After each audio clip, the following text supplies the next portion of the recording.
We are in the beautiful burnt town of Butte Springs. There's a hype train started, baby, and we're rocking and rolling. As you went back for a rest to Butte Springs to find safe haven, track where maybe the cart was going. The cart was definitely not going. You knew orcs were sent out and were hunting along the main route from the Dragonborn / Talon camp out to Butte Springs.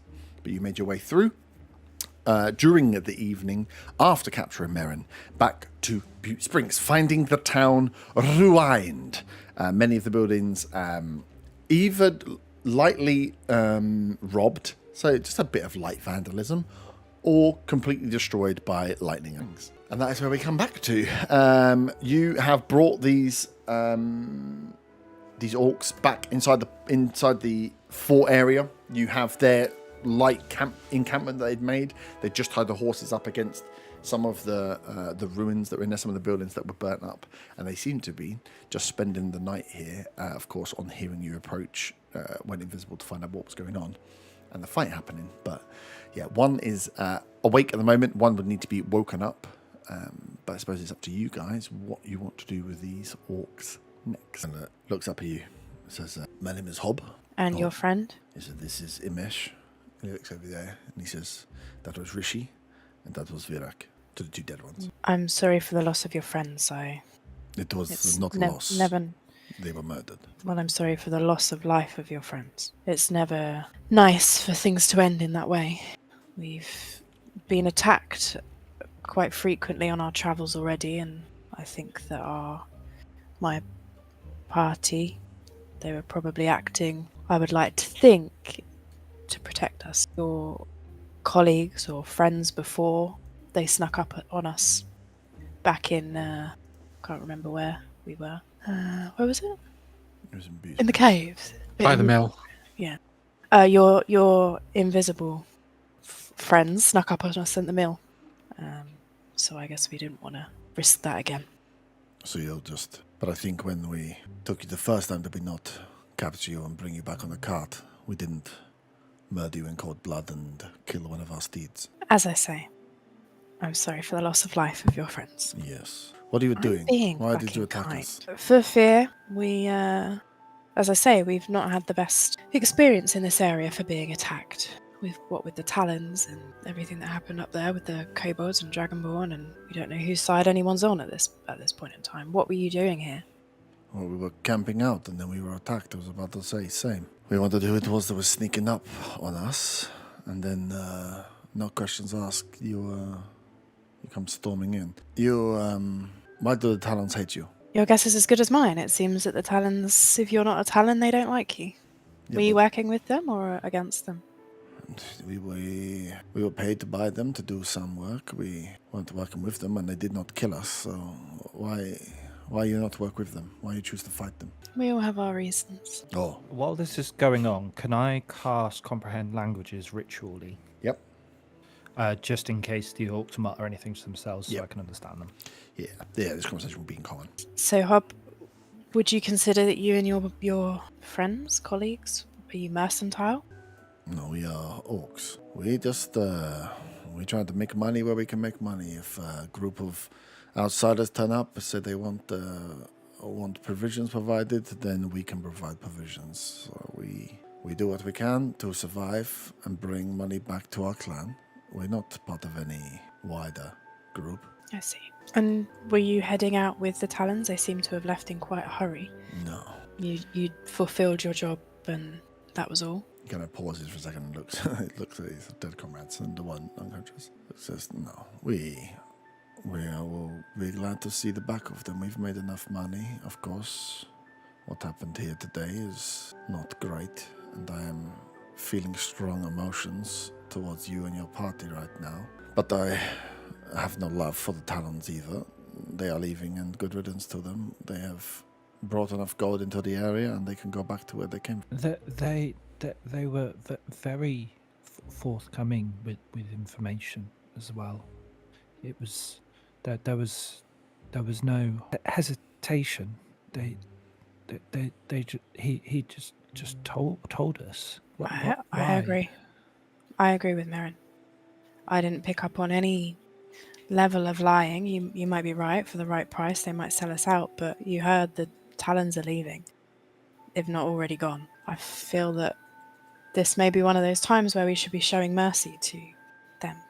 We have killed 2 of their friends, and he's still Even out. more reason to sell us out. I disagree. It's a difficult one. From anybody to undermine anybody. Like I say, we have a job to do, a contract, and we will stick to it. I got 21 on insight. Don't deceive. What he says about not needing for us to not being attacked when we go there with them. And that kind of stuff, that he's being genuine about that. Yeah. Yeah, You don't get the feeling that he is. Yeah. Yeah, feeling that, As he's- that he actually, what he's saying, yeah, makes sense. Like if you were to rock up and there's an orc force that's there and the orcs aren't there, like wouldn't necessarily be the smartest move. As he's talking, Willow is sort of nodding in agreement with him. She thinks it makes sense. While this is happening, I've gone to the entrance to the fort and I'm just keeping an eye out. Oh, I think this is. Well, you say you wish to bury your friends here. No, we do not bury. We cremate, but we've already sent the spirits on to the next world, thanks to your friend and our passage. Their souls have left the bodies. They have moved on. I think we should let you do that, cremate your friends, and then we will ride with you back to the camp. Not as prisoners, you are simply just returning. And all we wish to get back is what was taken from us, and then leave. Well, this is we can. We have no discuss what quarrel I with know. you. And I have no quarrel with you, but that does not mean we will go to war with whatever is happening in the camp. No, I wouldn't expect you. You make a good point. You need not involve yourself in our dealings. Yeah, we are not gods. But also, that would work both ways. You do not fair our dealings, and you also, for us or against us, would be. He looks up at the sky and sees what's going. He goes, "It is late afternoon, getting late in the afternoon already. We can ride back." And he looks around. He's like, "We have but only 3 steeds, and there is 9 of us. The horses will not be able to take us all. We would which have to means walk with the horses. We will not get there until nightfall, but depending on what your plan is, that might not be so bad. They were always very lax with their guard force. In fact, they were arrogant, if anything, and did not really hold too much. And if the talons are not there, then I do not expect much resistance at night. But yeah, if we are walking, we should be leaving sooner rather than later if you want to make it. That is fine with me, but even how long will it take you to cremate your friends? Or was it something you would come Yes. back to?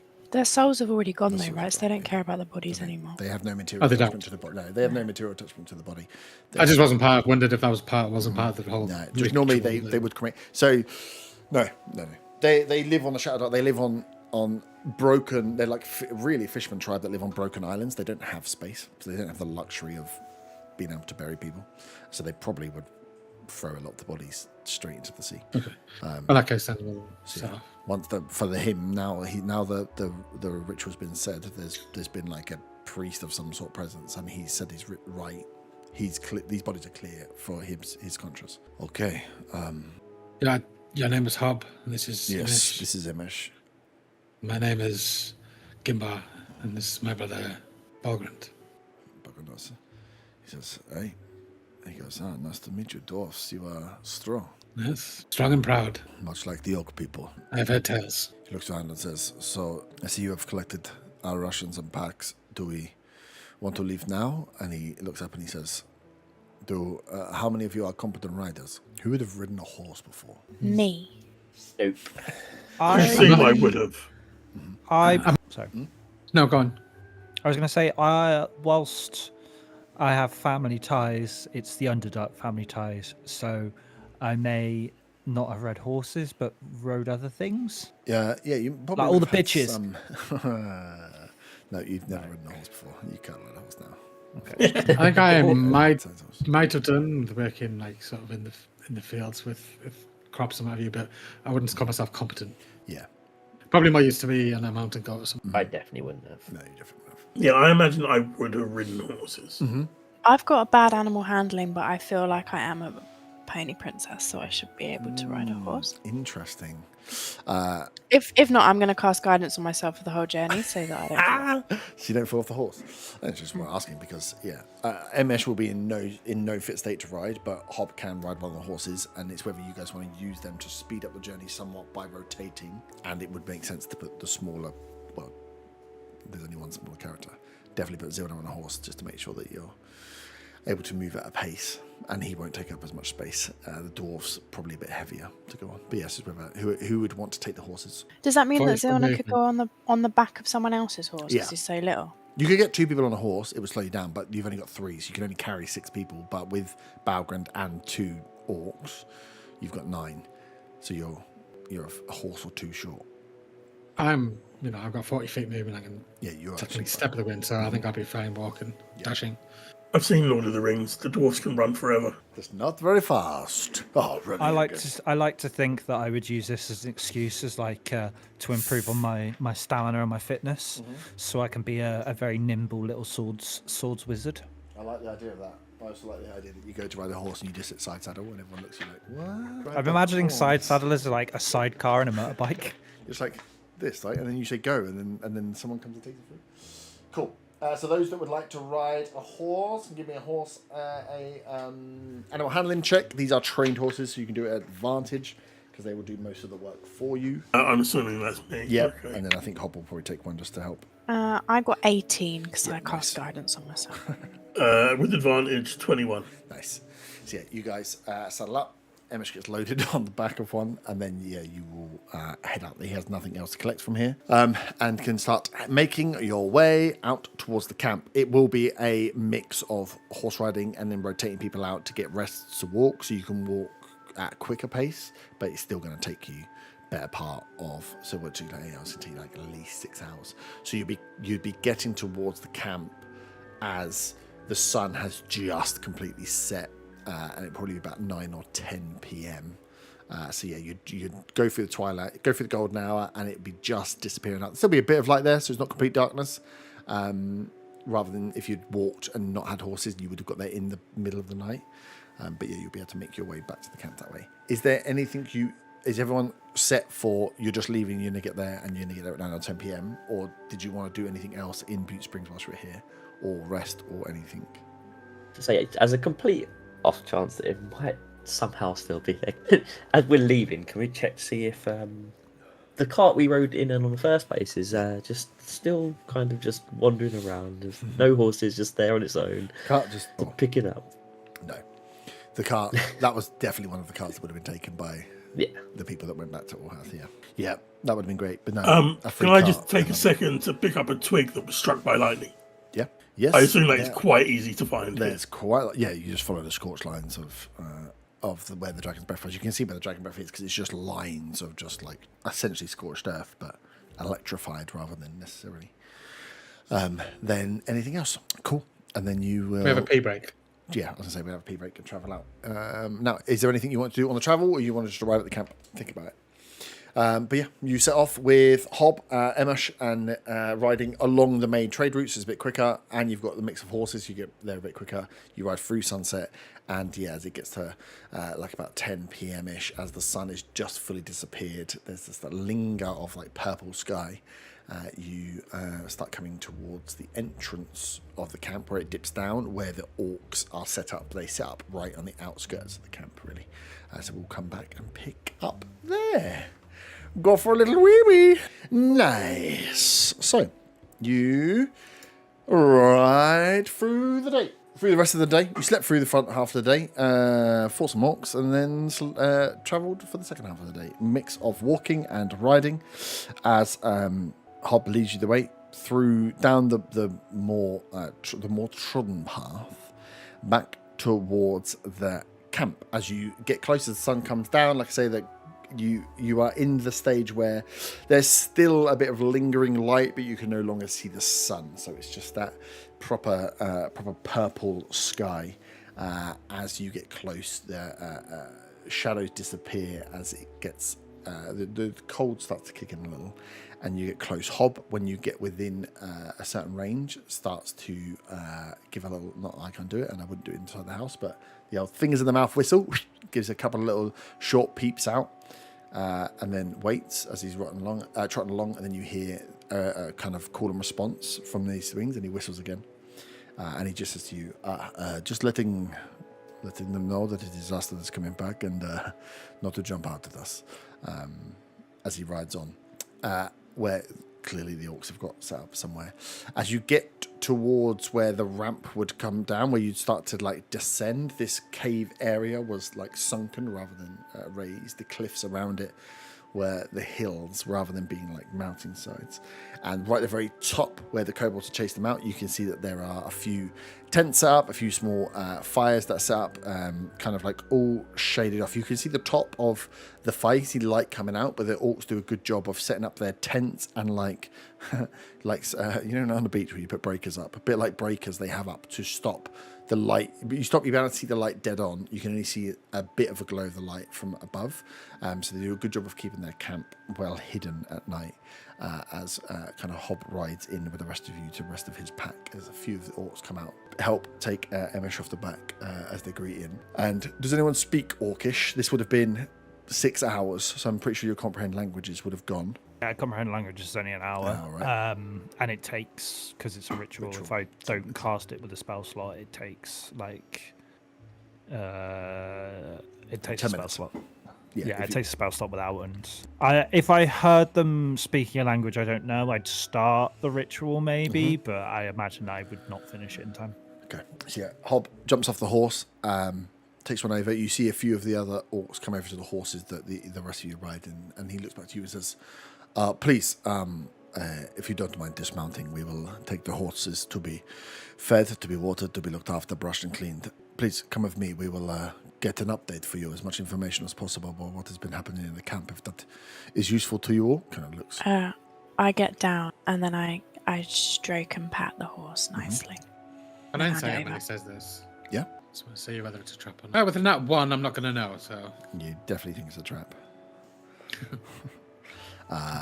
Yeah. So as you dismount from the horses and come around, you come inside like the breakers, just inside where their breakers and their camp are, and you can see they've got a small fire that's set up. They've got a pot set up here. You can see there's tents that are built, and they are. This isn't a permanent camp by any means. These are just like tarpaulins and cloths and skins pulled over wooden frames that can be collapsed and taken apart any time. Looks like a hunter's encampment, as best you would have seen one. As Hob introduces you, Does Gimbar's brother speak Orcish? that's a good question. No, goblin. As coming out towards or with Hob, as you guys are waiting there, a slightly larger orc. As Hob says, he's like, travelers. I don't know what to call you. Anyway, this is Teg. He was in main contact with the Talons and had taken on most of the contracts and jobs for us. We see him as a leader of this of our traveling pack here. You can see Teg is much bigger framed orc, and one of his tusks is like bent up and to the side. One of them looks like it's been like chipped and damaged, and he has got the scarring and wounds as if he has taken on a few battles in his time. Looks a little bit older than Hob as an orc. Looks, will you say Hob is probably like a young adult versus this Teg who looks way more gnarly, looks way more experienced, as he looks at you and says, "Prisoners, you have come back after escaping. This is a very strange turn of events.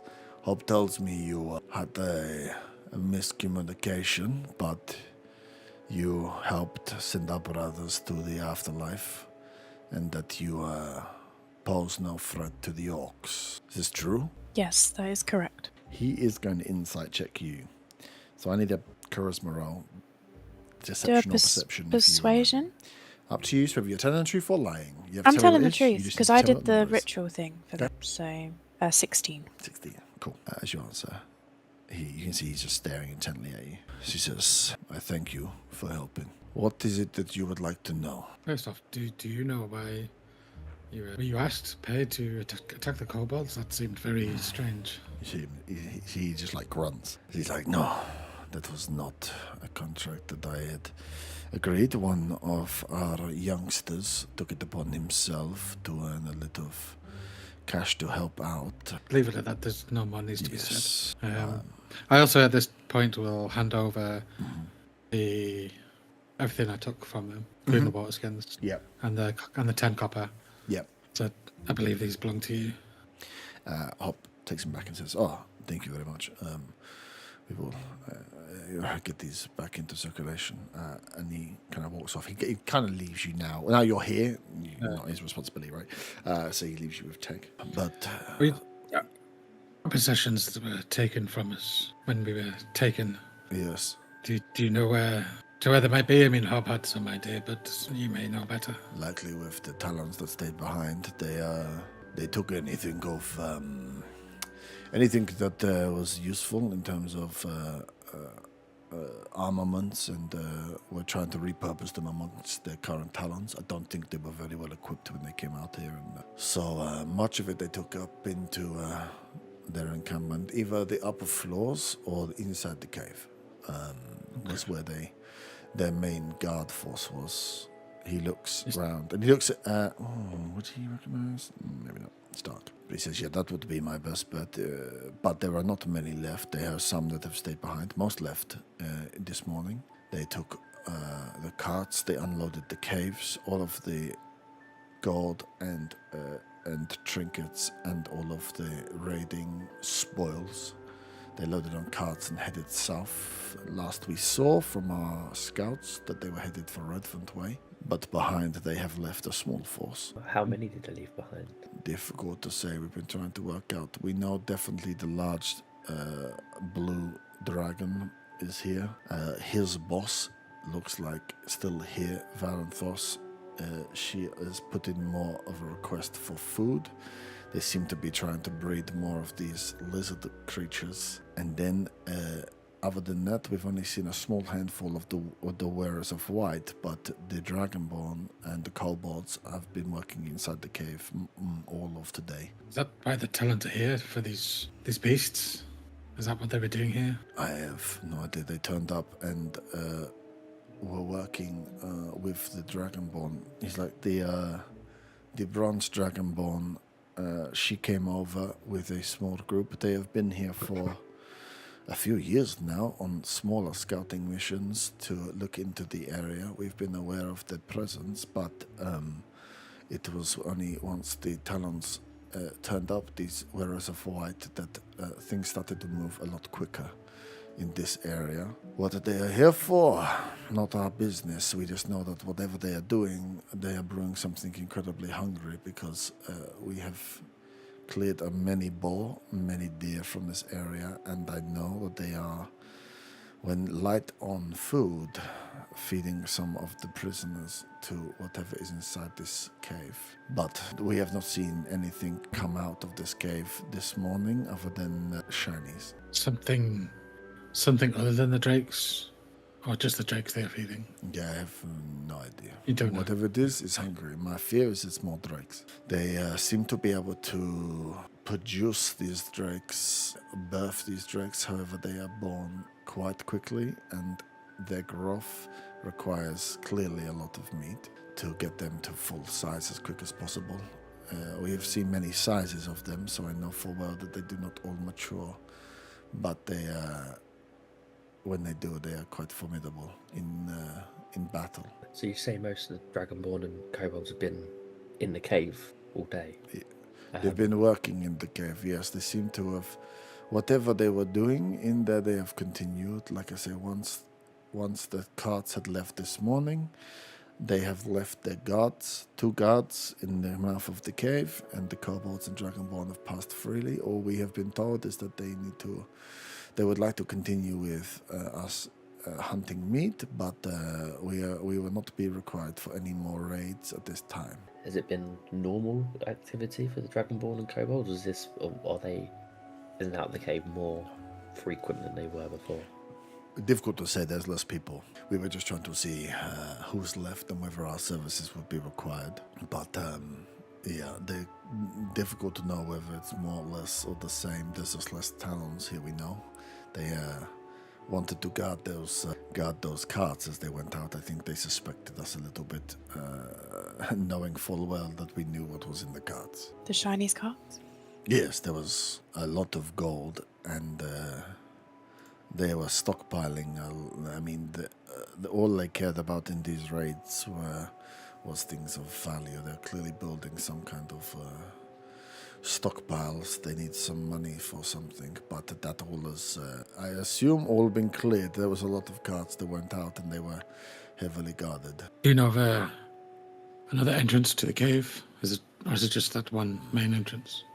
I don't think, not one that is open and well known to us. The main entrance to the cave seems to be the best. We know it goes deep. It is the ruin of a city, I believe, or has some entryway to it. But yeah, we have not had any interest to try and find any way of sneaking in or finding other ways of going through. But it depends what you're going in for, I suppose. I'm assuming you're not coming back friendly. Well, I'd like to release the innocents. But The prisoners. Many of prisoners were taken with the carts this morning. so there wouldn't be any left, you don't think? Maybe there are some deep in the cave, or all of the any. You're quite far off. But yeah, like just at the front, he's like in the front of this, where they kept where they kept others they brought in for processing. All of these caves have been opened, so I do not believe there's anyone out in the front. So if they have any prisoners left, they are deep in the cave. But if any prisoners are deep in the cave, normally they become food. Barbaric. I've not seen a prisoner go into the cave and come back out of the cave, shall we say. That's horrendous. Well, everybody needs to eat. Our That's intention helpful, is though, thank you. Our intention is not to interact with anyone, ideally. We do not wish to get into some sort of fight. We merely just want our stuff back. Sounds like most of our shiny stuff would have gone. So it may be that we're looking for the non-shiny bits, the books and such. If you had gold? What little we had was taken when we were Yes, the captured. gold is gone. Definitely. Yes. It's more the sentimental things. Oy, We well, had. I hope for your sake they weren't valuable, because they would have... Anything that could be sold or pawned into gold, I think was probably on a cart and gone. But That's my sword and shield. They were very shiny. I kept them very clean. and they were worth good money, made of sturdy inlaid gems in the handles, or just a sword. I would like them to have had gems, but I don't think that they did have gems, did Yeah, they? that sounds like you are asking for something you don't have. That doesn't. I was going to say gems doesn't seem very pious, does it? No, they Listen, I'm thinking about your sword as well here, Merrin, with your bloody silly engraving and that. He's got his sword. Oh, yeah. yeah. Oh. Oh, what a lovely sword that is. Sell it to you for a discount. Well, we have no interest in starting any fights with anybody. We are here to make as much money as we can for our people, to set up any trade routes for any fish, any meat that is required from the Dragonborn that is here, the Talons. I don't think they are here for much longer, and we have no love lost with them. If you have something against them, they of course took you prisoner. We can turn a blind eye to this. So you please have our blessing. We will stay out of your business, and I thank you for bringing my people back. Thank you. We appreciate it. And sorry again for the miscommunication. I side smile at Hob if he's still knocking about. Hop's got flips the bird. Oh, No, it I thought we were friends. Yeah. does really. Wait, does it roll for it? Oh, he does. Nice. So yeah, take kind of like, please, we will stand back if there's any other questions you have. But yeah, I think right now there is no god force. The Talons seem to be within that cave. They have the two that they sit in that entryway that have not left, but all of the front caves all been opened. It's Dragonborn and kobolds that are living out in the front area, carrying on with whatever business they have. I assume there's not many kobolds going in at this sort of time, though. They'll No, all be drunk. not normally. They do like a drink. But no, I do not know what they're working on. Like I say, they put the order in for the food. They clearly are trying to do something. They still want meat, even though same levels of meat, even though there is a lot less people to feed here, so... And you said Varenfoss is still here as well. Yes. Varenfoss, she was the one that confirmed the order for us to carry on. She was the one that sent Hob and the guys on the mission to try and track where your movement had happened, which she paid for up in advance. But Hob assures me that, we tracked you, we found you. That was all we were paid to do. We weren't paid to do anything else. And he assures me we can trust you just to do what you need to do and stay out of our way, and we stay out of your way. So here we are. Thanks. One last thing, bit of a personal question. You don't have any ale, do you? Would they have a little bit? They might have a little bit. I'm somewhat of a brewer, and I like to try different ales, see which is the best. We have Just a sip. I don't need much. Just a yeah, sip. you can try a brew. It is strong. It is well, you try it. You tell us what you think. But it's not for the faint-hearted. They don't put hairs in your little chest, dwarf. See, A dwarf, we like to drink as much as you. he laughs and he's back. As he calls out in Orcish to one or two of the orcs that just sat around the fire. As one of them comes over with like a brown, essentially what would be like a brown bottle with a cork in it, and passes it to Teg, and Teg goes, "Please take a swig. Tell me what you think." You see, he's got a little smile on his face. As you take the bottle, Balgran leans over to you and goes, "You know these guys are fishermen." He's like, "That's going to be strong and probably some kind of stewed fish. Enjoy." And steps back. I'll try anything once. Who knows?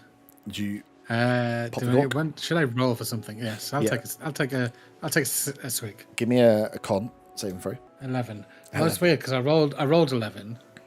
I got +2 to con, but didn't do on D&D. It's like 13, I guess. Oh, I didn't add it on. No, let me try again. See if it's done this time. It said 9 + 2 on my screen for you. I did say 9. I think the dice was cocked on my screen then.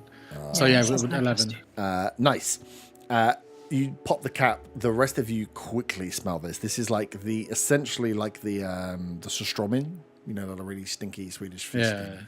So you straight off, you're like, whoa! As you take a swig, it hits the back of your throat as there's something there, but you go through like, does it taste like sewage? Does it taste like rotten fish? Is this like eggy taste that goes through, and your mouth immediately just starts filling up with water as you're like, oh, this is gonna come straight back up. But not a nice one then. It's also like slightly warm, so like this isn't, you're not sure if this has been in the same place, but yeah, there's something in there, but it's the first fish brew you'd have. You wouldn't be recommending a fermented fish alcohol. No. It was more for my perfect ale. There's something in there that you might, but you with an 11 you're not gonna be able to put your finger on like what was going on. More, you got hit with the smell. Thought maybe it's better tasting. You tasted it; it was not better tasting. It's quite the acquired taste.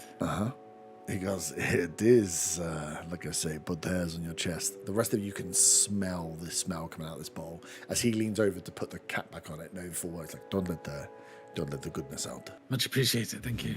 No worries. Go well, prisoners. I wish you luck with whatever your endeavors, and I hope you find all that is meaningful to you within the camp. Bear hunting. Guy nods. He goes back and pulls across. But yeah, they would have taken their horses and stuff from you and left you at the entranceway to the cavern.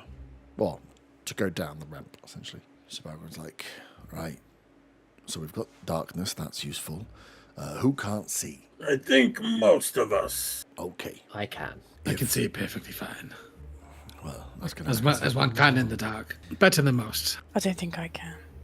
No humans. Well, I'm half, so I should be able to see in one eye. Maybe my green eye I can see. You're trying to claim that your green eye has dark vision? Yes. You definitely can't see. Maybe I can roll for it. Yeah, cool. That's DC 45. Just walks into I'll roll a a tree D100. branch and gets blinded in one eye. The patch. Cool. So yeah, Balgran kind of looks around and goes, so we have the darkness on our side, but that also is not going to help most of us. So how do we want to get it? If we need to get into the cave, there will be these two guards that are posted up either side. Once we get up high, We can check the lower levels to see if there are any signs of any other prisoners there, just to make sure. What do we do if we come across kobolds or dragonborn? We still have the disguises, right? So Yeah. 3 of us could go in dressed as Talons. And it's night time, so it should be harder. Yeah. Right, I mean, there's me, Bolgren, Solna, and you that have night vision. And the little ones can use them. Yeah. But then if the 3 that can't see have disguises and torches are going to show your faces, but they can go in a bit more brashly whilst we can skulk. Surely they'd know if any Talons had left on patrol. True. Well, I mean, I don't imagine it's. And gonna the hold up. Tag did say that they're quite lackadaisical when it comes to guarding at night. Yes. Well, that's what I mean. If it can get us to the gate, get us to the entryway, all we need to do is get into the cave without causing too much of a fuss. So if we can walk up. Hey, I don't think I would have. Oh, sorry. Where the armory was. Nowhere that you walked round pings out to Which you. is where as being all the unlocked. materials were, but not.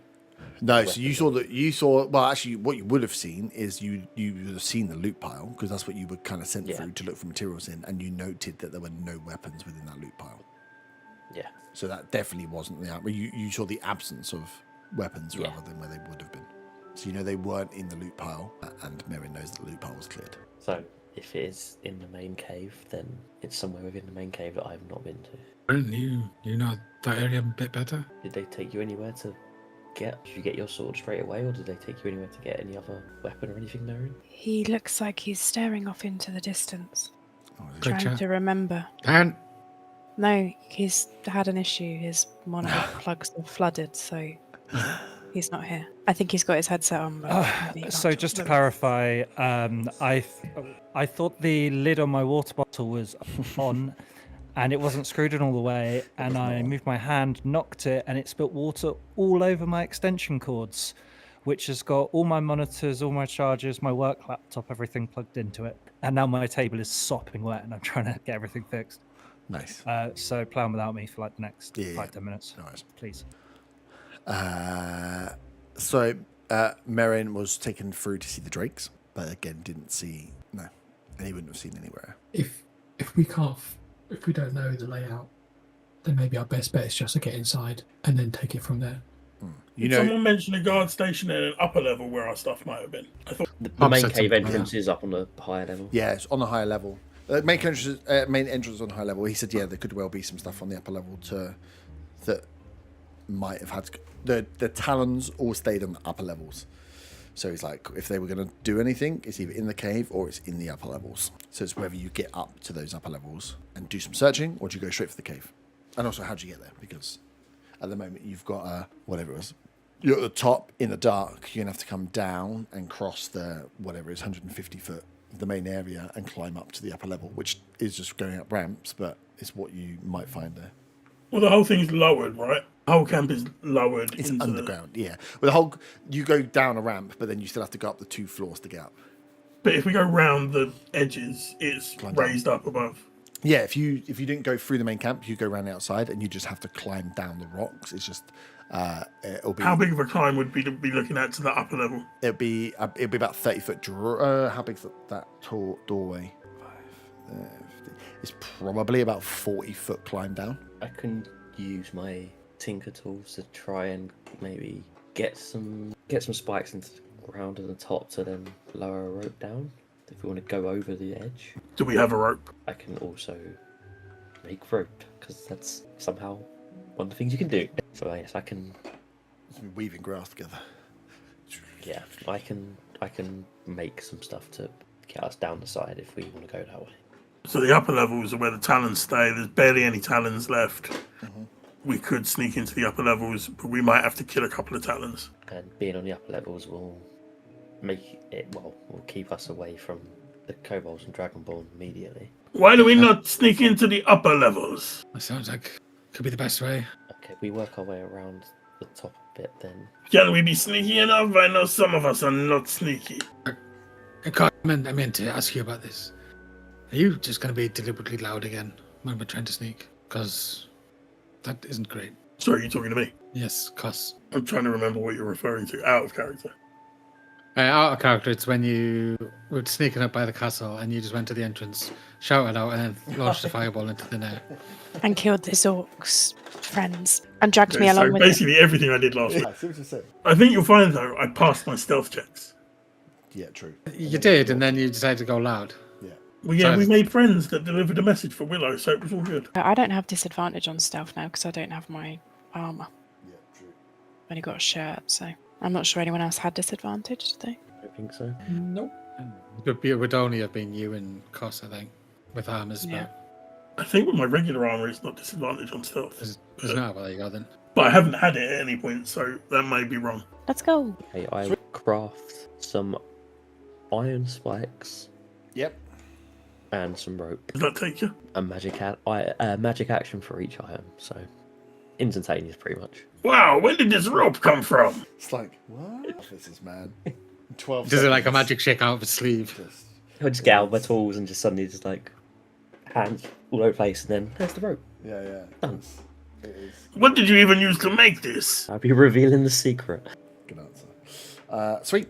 So you make your rope. You make your iron spikes, and can you give me stealth checks, please, as you move around the top to find a nice Gonna roll place. D&D Beyond? I think so. I'm seeing all of your dice, which is great. Oh, great. I can't see my own one. 30-20. Yeah, I hate this thing where you see everyone Can you else. can you see my one? I think it was the Anyone? same. Landed on 19 the dice. It landed on 19. You were 22, Zilna. I was a 22. 5. I was a 19. 18 for me. 4 for me. Should I just put my actual D20 away and roll on thing like everyone else? No, because it's annoying, as I would have said. Hate it. Hate it. Bloody hate it, mate. Sweet. So you sneak around the top, wait to see down. Does someone want to give me a perception check for peering over and seeing that the coast is clear, or what you might spot in peering over? Can I listen out? Because then I get You advantage. can listen out. That also works. I will look out if we can do 2. Yeah. A 16 for looking. 17 for listening. Nice. As you listen and look out, you do not hear movement on the upper levels. You can hear a little bit of movement from of someone working within the, not within this cave, but within the smaller rooms on the far side, which is where Zilna would have known where the kobolds were really set up and working. And visually, no one is walking along the top. No one seems to be patrolling. As Zilna was making this rope, you guys kind of looking out and peering. It looks like if you can quietly get and climb down, there's no one there to spot you on the climb down, at least at the moment as you're peering out. The noise seems to be coming from the far side, the furthest edge of where you are. And if there's guards on the inside of this, they're not peeking out and looking around. So as long as you can get down quietly, scrabble down the side of the hill, then you've got a pretty good shot. Plus it's dark, so you know anyone trying to spot you is going to be doing a disadvantage. As long as you guys don't have lights on to see where you're going, you should be fine. I'll volunteer to go first if nobody else. I was going to say I will. I've got the better dark vision and slow fall, just in case. That's for yourself, isn't it? Yeah, just for myself, yeah. But Yeah, if you want to go first, go first. Cool. So it's a 40-foot drop, a 40-foot climb. You have gear, which means you will be doing the acrobatics checks at advantage. okay. Acrobatics, I would probably let athletics work as well, because you could just manhandle yourself down. I rolled a 1 and a 19, so that's 24. We'll take the 1. 24, easy. Yeah. You go down with the rope and with with the metal spikes that you can kind of place on. You're probably best to place them on the way down as well, actually. But yeah, you can scuttle down. You don't knock. You can see though as you go down and move down that this is a. It's not like it's slightly loose. The side of the rock here is covered in a bit of gravel as well, so it would be easy to dislodge something and make a noise by coming down here, so you know that the rest need to be careful as they come down. But you, with 24, easily make it down. Does anybody follow me down immediately, or can I relay this information? It would I- make sense to go one at a probably time will on do. this rope, because if you're not going to want time, I need to know, because that will make it, you won't get your advantage if you're doubling up on the rope. That's one at a time. In which case, I can't relay the information. Yeah, it's just good to know. You can try and catch the rocks. Can I see? Oh, because I've got 60 vision, dark vision. I see him if I peer over the side, reach the bottom. Yeah. It's only 40 feet down. Yeah. Can I cast message to see if he's got any advice Yeah. for the climb down for us on that dex and strengthy? Yeah. Funny you should say that. I then relay that there's I like be careful. it. The advice is don't fuck up.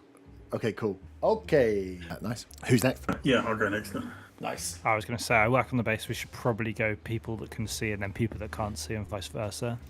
Just I'm assuming there's lights down there since this is a floor where people are living. No, this is the whole of this area. That's what you see. You're not seeing anyone moving across, so it's dark.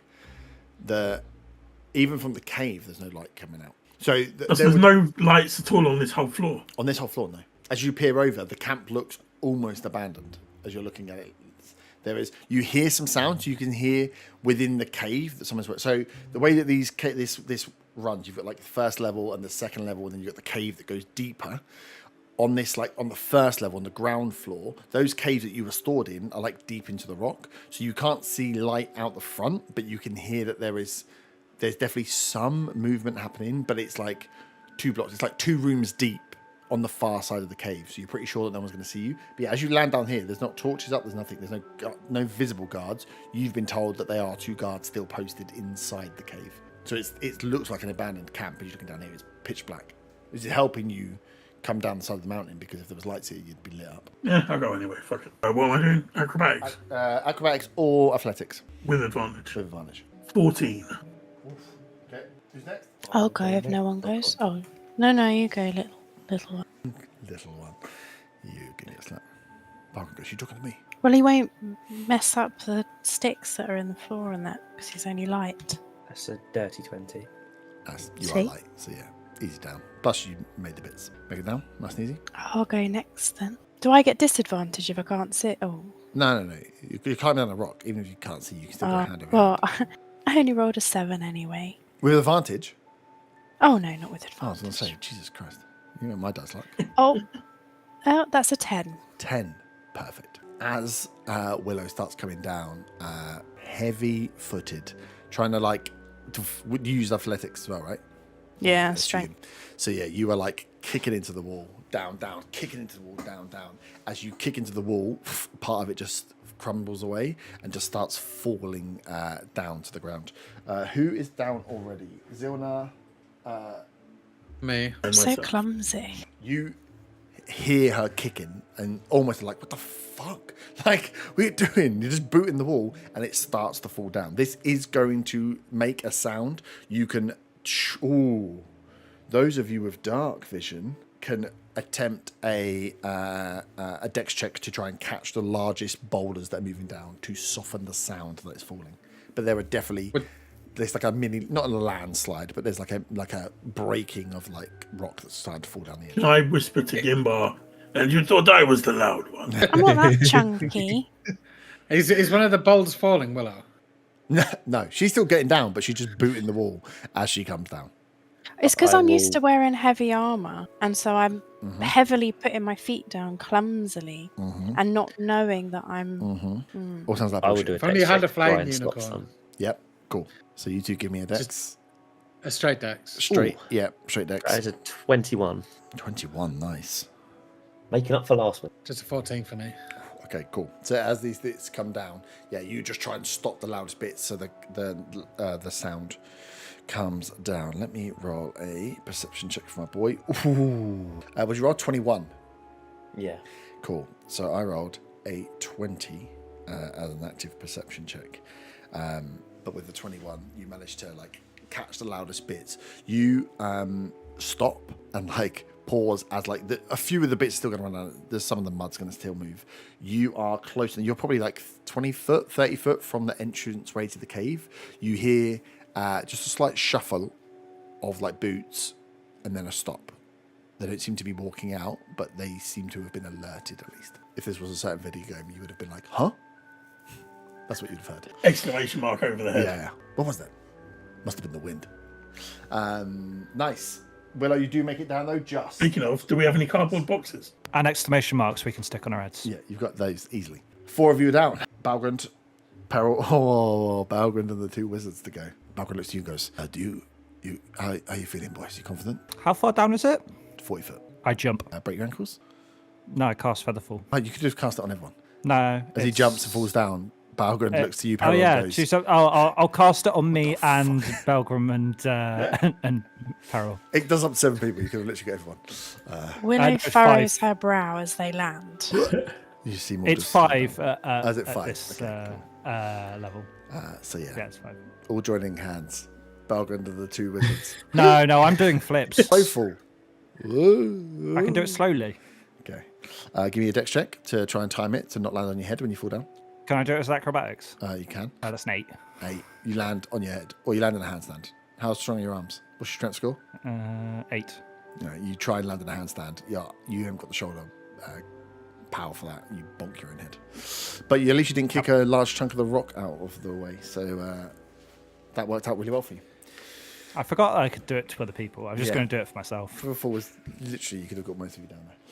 Nice. So yeah, you land on the You top could have floor. just climbed down anywhere.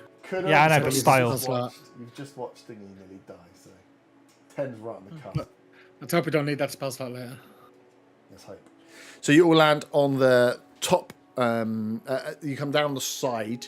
You're about 40 foot from the mouth of the cave and of the big entrance to the cave. But there are little rooms along here as you go as well.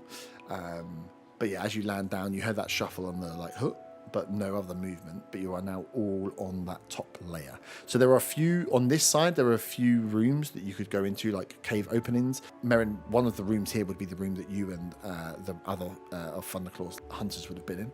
And then there's some other rooms. There's probably 2 others before you get to the cave mouth. Well, obviously, we want to check the rooms just in case our stuff is here. Yep. So the first one,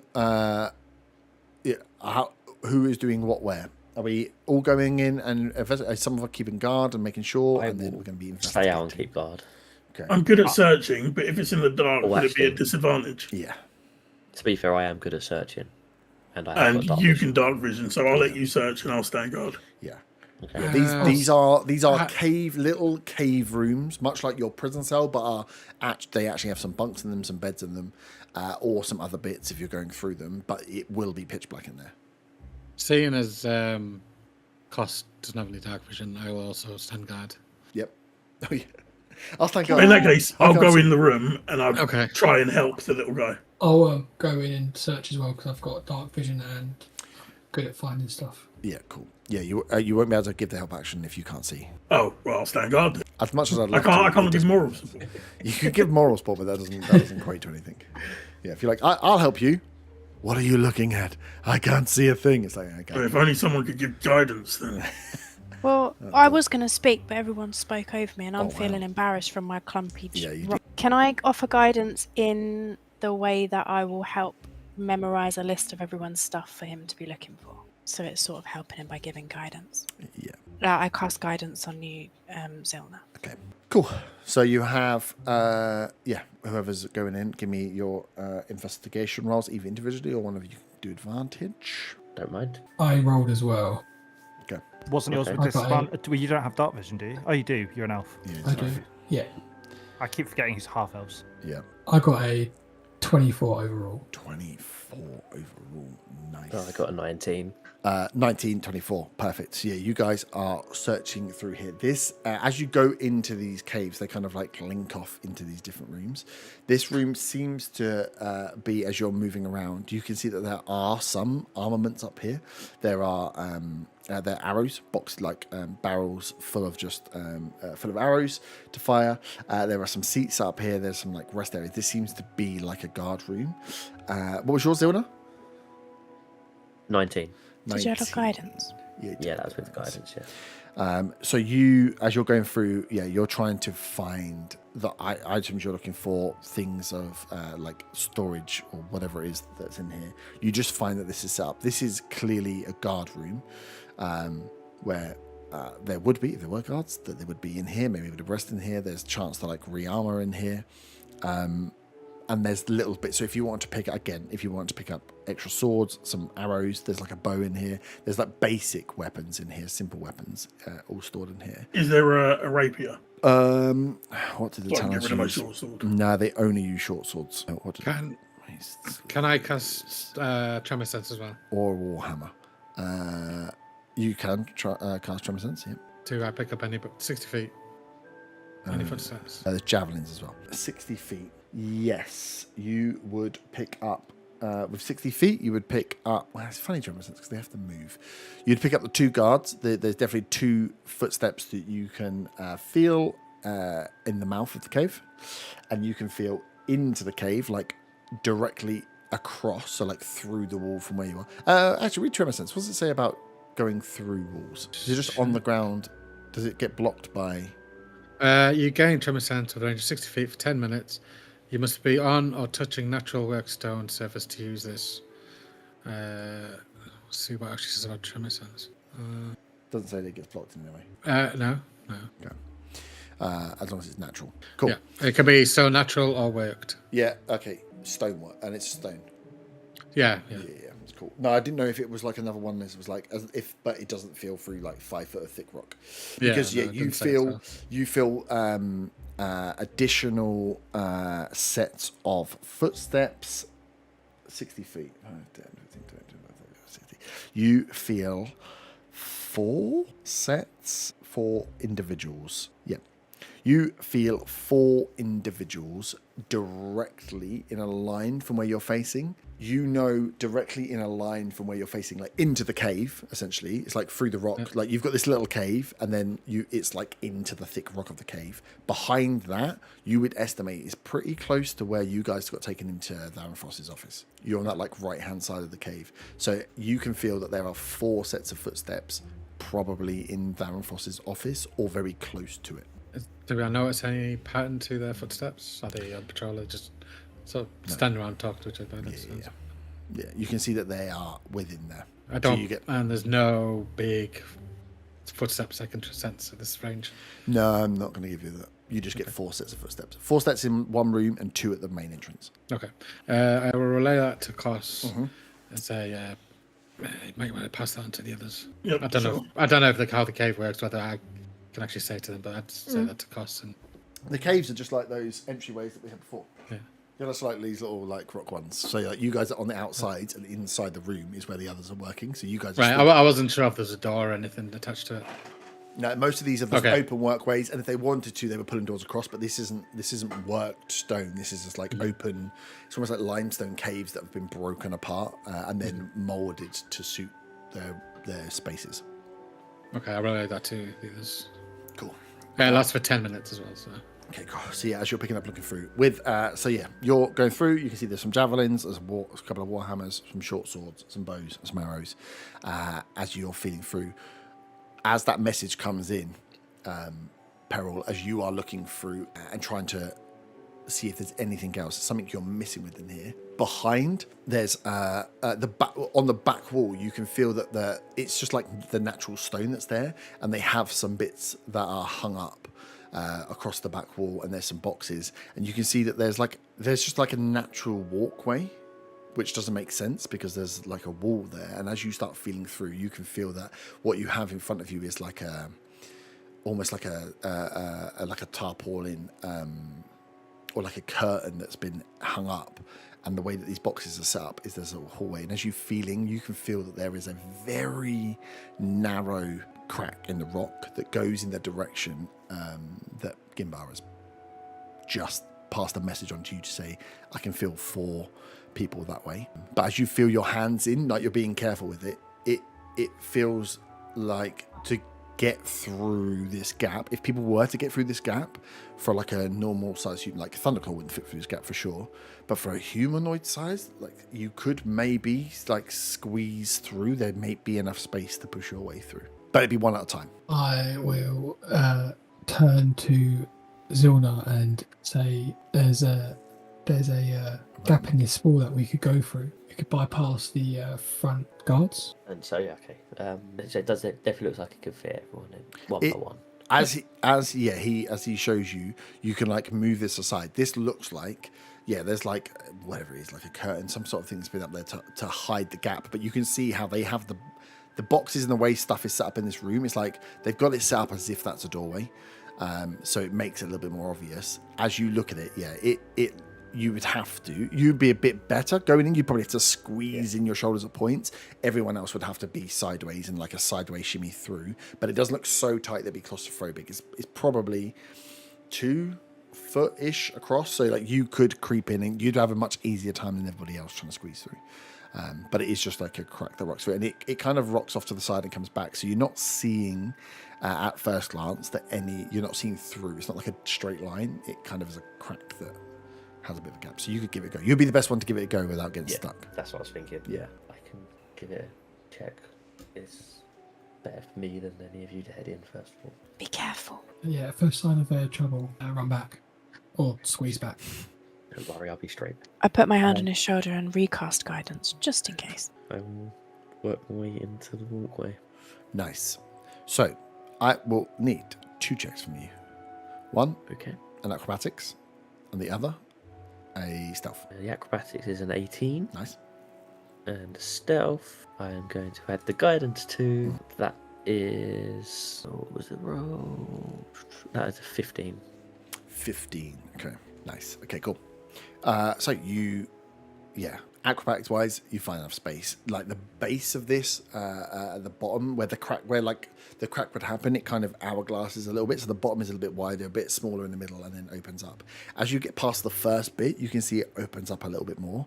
And as you turn, you kind of have to do a slight left turn. You start to see light coming through the other side. As you kind of get to the corner, and can see that there's vision into the next room at least. Can you give me a perception check? Yep. Oh, fucking hell.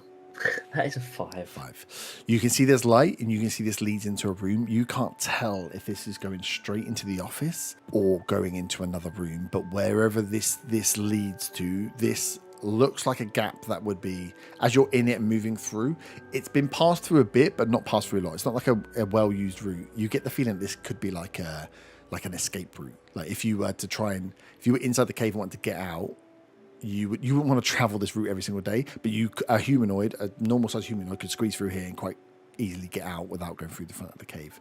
So you can see that that's probably what it's for. It doesn't get used that often because clearly it's too tight. But with a 5, as you look in, all you can see is that the room that you're looking into is lit, and that it's probably a room, but you're looking for a gap that is like a couple foot wide from just peeking one eye around, scuba doing it a little bit, so you don't get a good sight of what this room actually is. You're going to have to get closer if you want to see what's going on there. Okay. I will press on a little bit further. Yep. To try and get a better look. Cool. You squeeze down, get a little bit closer to the edge, Give me another perception check. An 11. Cool. 11. As you squeeze, you look in and you can see with 11 that this is not the office. It looks slightly different. You remember when you were taken in the second time that the office was there, but there was a second room. On the entranceway when you came in, you went left to the office, and on the right there was a few guards that were stationed there before. They moved in and out and pulled. You think it's that room on the right hand side. So it's not quite the office, but it's a room that's linked to the office. Give me another stealth check. That is a 18. 18, nice. As you're wiggling through, you start to feel a bit of the wall, a bit like what Willow had done, but to a much lesser extent. You hear a little bit of rubble. You just kind of stop and hold for a second, and you don't hear any movement. But you haven't, from your angle, you can just see that this is definitely not the office. This is a different room. But again, until you know you're going to have to, you don't know if people are in there, and to see exactly what is in this room, you have to poke your head out. Okay, can I listen out for any kind of talking? Yeah, give me a listening perception check. Perception's definitely not my strong point at the moment. That is a 12. 12. 12. Cool. You listen out. You can hear something that sounds like maybe like wind whistling through, and then as you just properly close your eyes and hone in, you realize it's not wind whistling. That is deep breathing. So it sounds like there is someone in there breathing, not moving.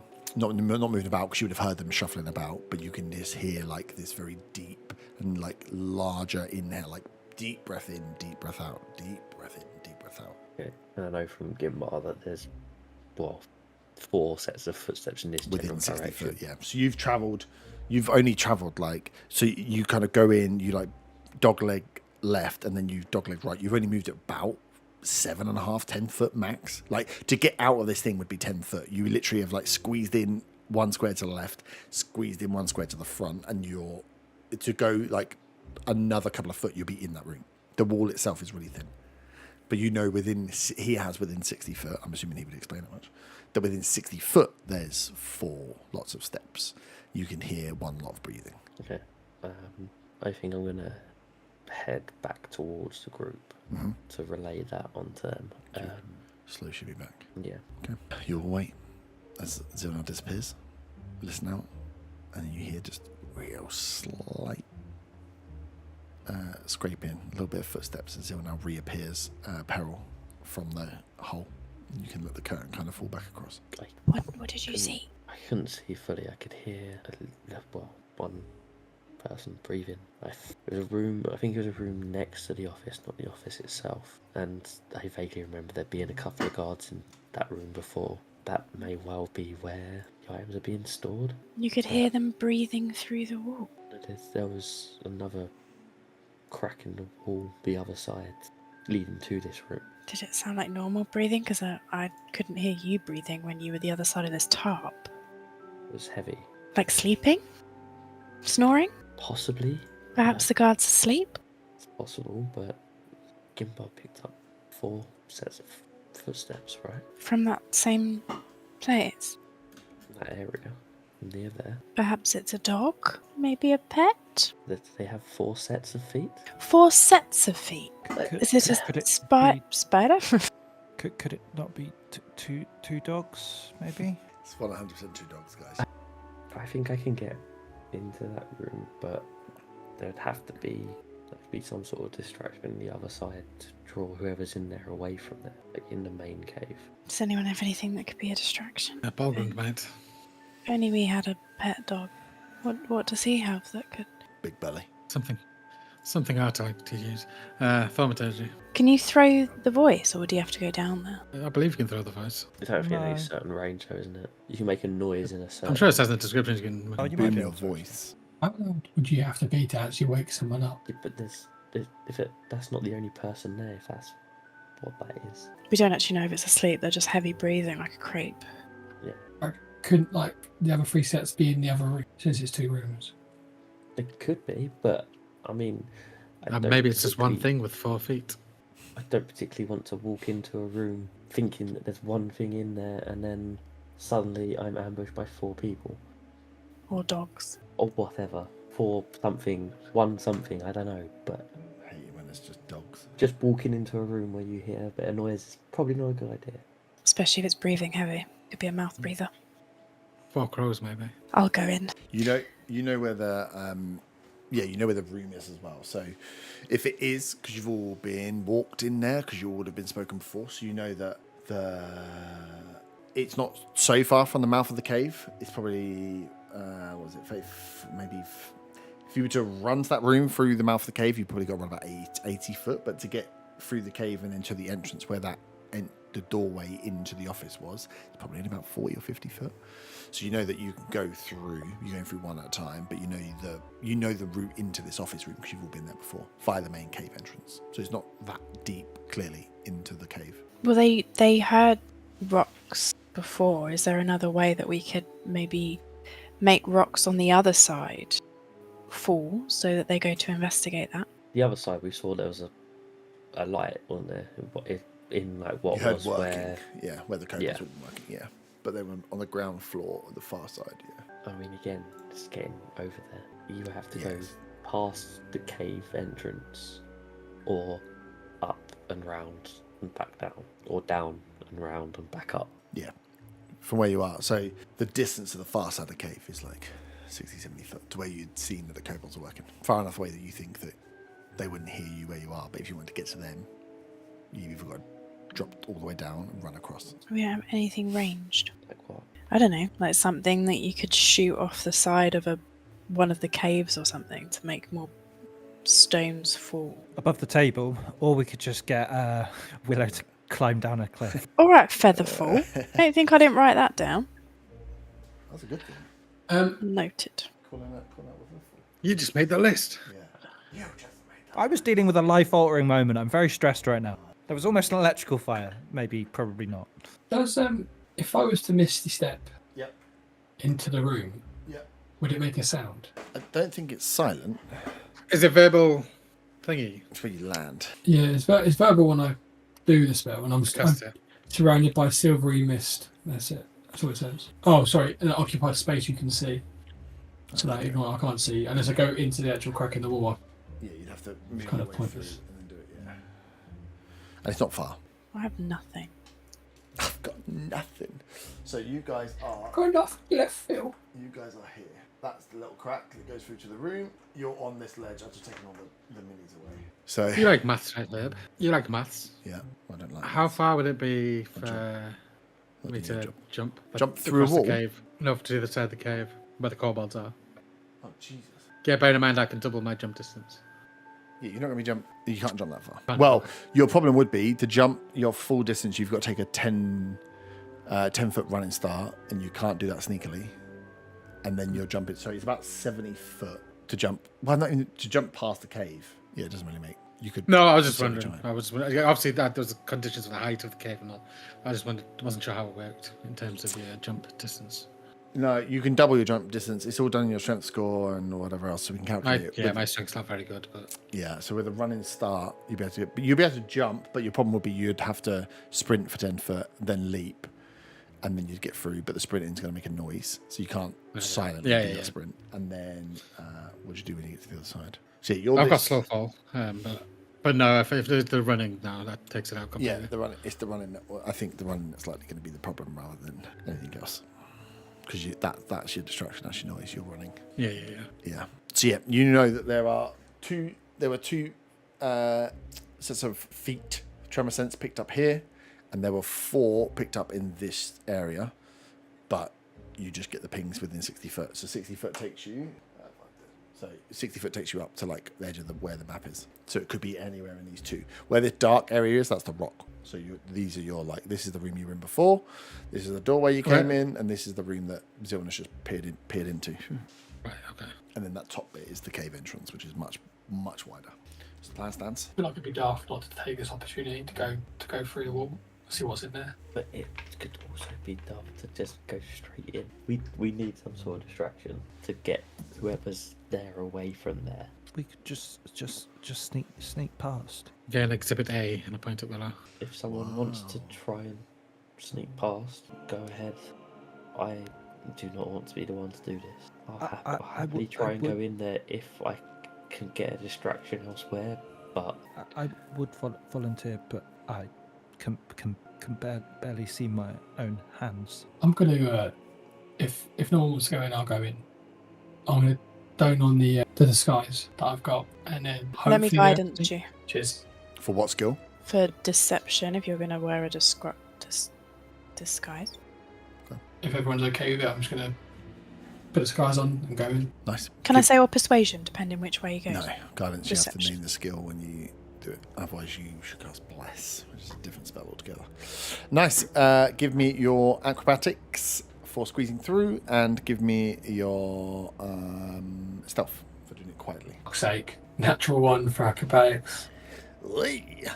for a 3, and then for stealth a 12. Okay. Nice. You get on the Talon's uniform, tie yourself up. That adds layers to you as you go to try and squeeze through a very small gap. And yeah, you get into the first corner. As you get round, where Zilna, you could just kind of move through this dog leg that kind of comes in, goes that way, and then comes across. As you get into the dog leg, you get stuck, and you just feel yourself just scrape along the back as you hear little bits of rock just start to fall around you. You hear from inside the room just the sound of feet, of some swing, of something shifting, and then you just hear, oh, what was that? And you sit still. As it stands now, yeah, that's all you hear is a voice, just as they look around. I'll stand still and I will ready it. Can I see into the room in a direct line if I'm stuck? I will. If he comes round the corner, I think we're screwed. I'm screwed here either way. As soon as I'm gonna cast Misty Step behind him. Okay. So if he gets into if he's looks down the little corridor. Okay. I'm gonna try and stay still. And if he turns towards the little corridor, yeah, I'll misty step behind him. Okay. You hear boots hit the floor. You hear him kind of like shuffle. You hear the sound of stone and rocks beneath the feet.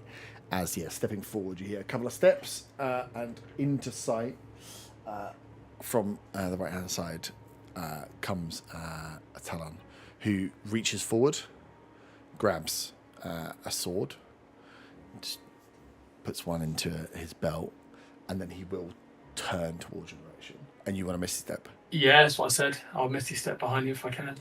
So he grabs a sword from, turns back, and then you misty step in behind. As he kind of turns past, and then you misty step there, you just hear him go, "Whoa!" Can you roll initiative, please? Can I try All and of play us? it off as... Yep, it will be good because you're going to want to try and... You can try, but we just need to go into initiative because it helps if other people want to jump in, that we just keep order of... Remember, if you're deceiving him, you have guidance on the deception. Yeah, I was going to try and say along the lines is, like I've walked into the room, if that makes sense. Is that... And then be like, is everything okay? Okay.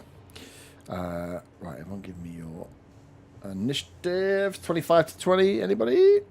23. 23. Fucking that 20 on initiative. I also got that 20 initiative. 23. 22. 15. No. 17. 17. 19, sorry. 17. Barrel. 15 to 10. 11. Ooh, 11. 10 to 5. 7.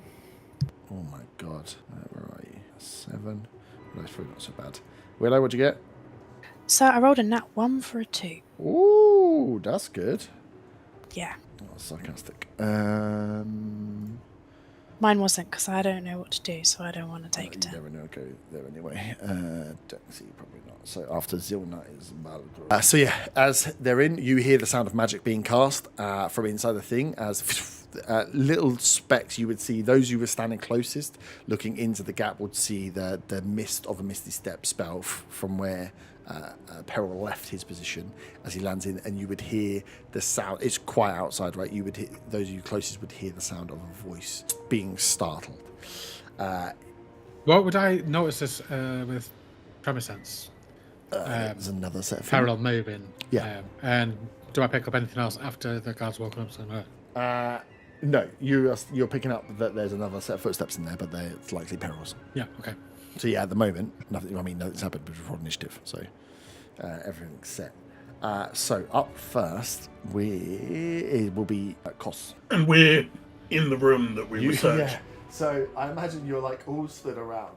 It's not a very big room, so some of you are going to be outside. But you would have been listening through the crack. You can't see because it goes dogleg left, dogleg right, but you would have seen the mist of a spell being cast, and you would hear the voice of someone going, "Oh!" As something has just happened, and that's where we've paused for initiative. If I wanted to get through the gap, how much of my movement would that take? It would take 25 to get into the room, but you're going to need to roll an acrobatics check to make sure you don't get stuck as well. You can negate the stealth, but you still need to squeeze through without losing space. And the other option is the main door where there are 2 guards closer. Yep. I'll go through the crack in the wall. Yeah, nice. Give me acrobatics. 16. 16, nice. So with your movement, you push past, squeeze through, you manage to step into the room. So as this guy's turned around, Peril's landed behind, and you push through, and come through the room the other side. He turns and sees you the other side. That's just your movement. Yeah, I'm just looking at something. I can't really do that. My strength is shit. If I tried to grapple him, could part of the grapple be throwing my hand over his mouth? I'm inclined to say no, because there are literally spells that do silencing, and there isn't anything in a grapple that should let you get away with being able to silence them by just throwing your hand over their mouth. So I think not. Okay. Only because they would be able to, in a grapple, you're mainly holding them still. There is silencing spells in the game, and then on their go, they just pull your hand down and shout. So Yeah, I probably wouldn't have been able to grapple him anyway. Fuck it. We're going to stab him. Okay. That is a 22. 22 will hit. It's only a short sword, so 1d. That is 7 points of short sword damage. 7 points of short sword damage. Nice. Right, changed. I have. And then I will step 5 foot to the side in case anybody else tries to get through that hole. Nice. Yeah, you can step over. Right, give me 1 second because he is up and I need to put some stuff on the board.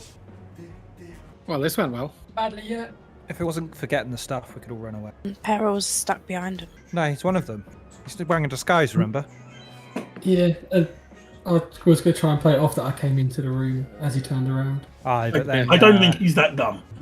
Nice. So up next I did also get a nat 20 on my initiative. So up next is the Are they hunter. beds that you put in the room? They're just beds, yeah. They're just a canister. They're in there. Oh, there was another thing in there as well. Sorry. Actual physical chest. A chest. An actual physical chest.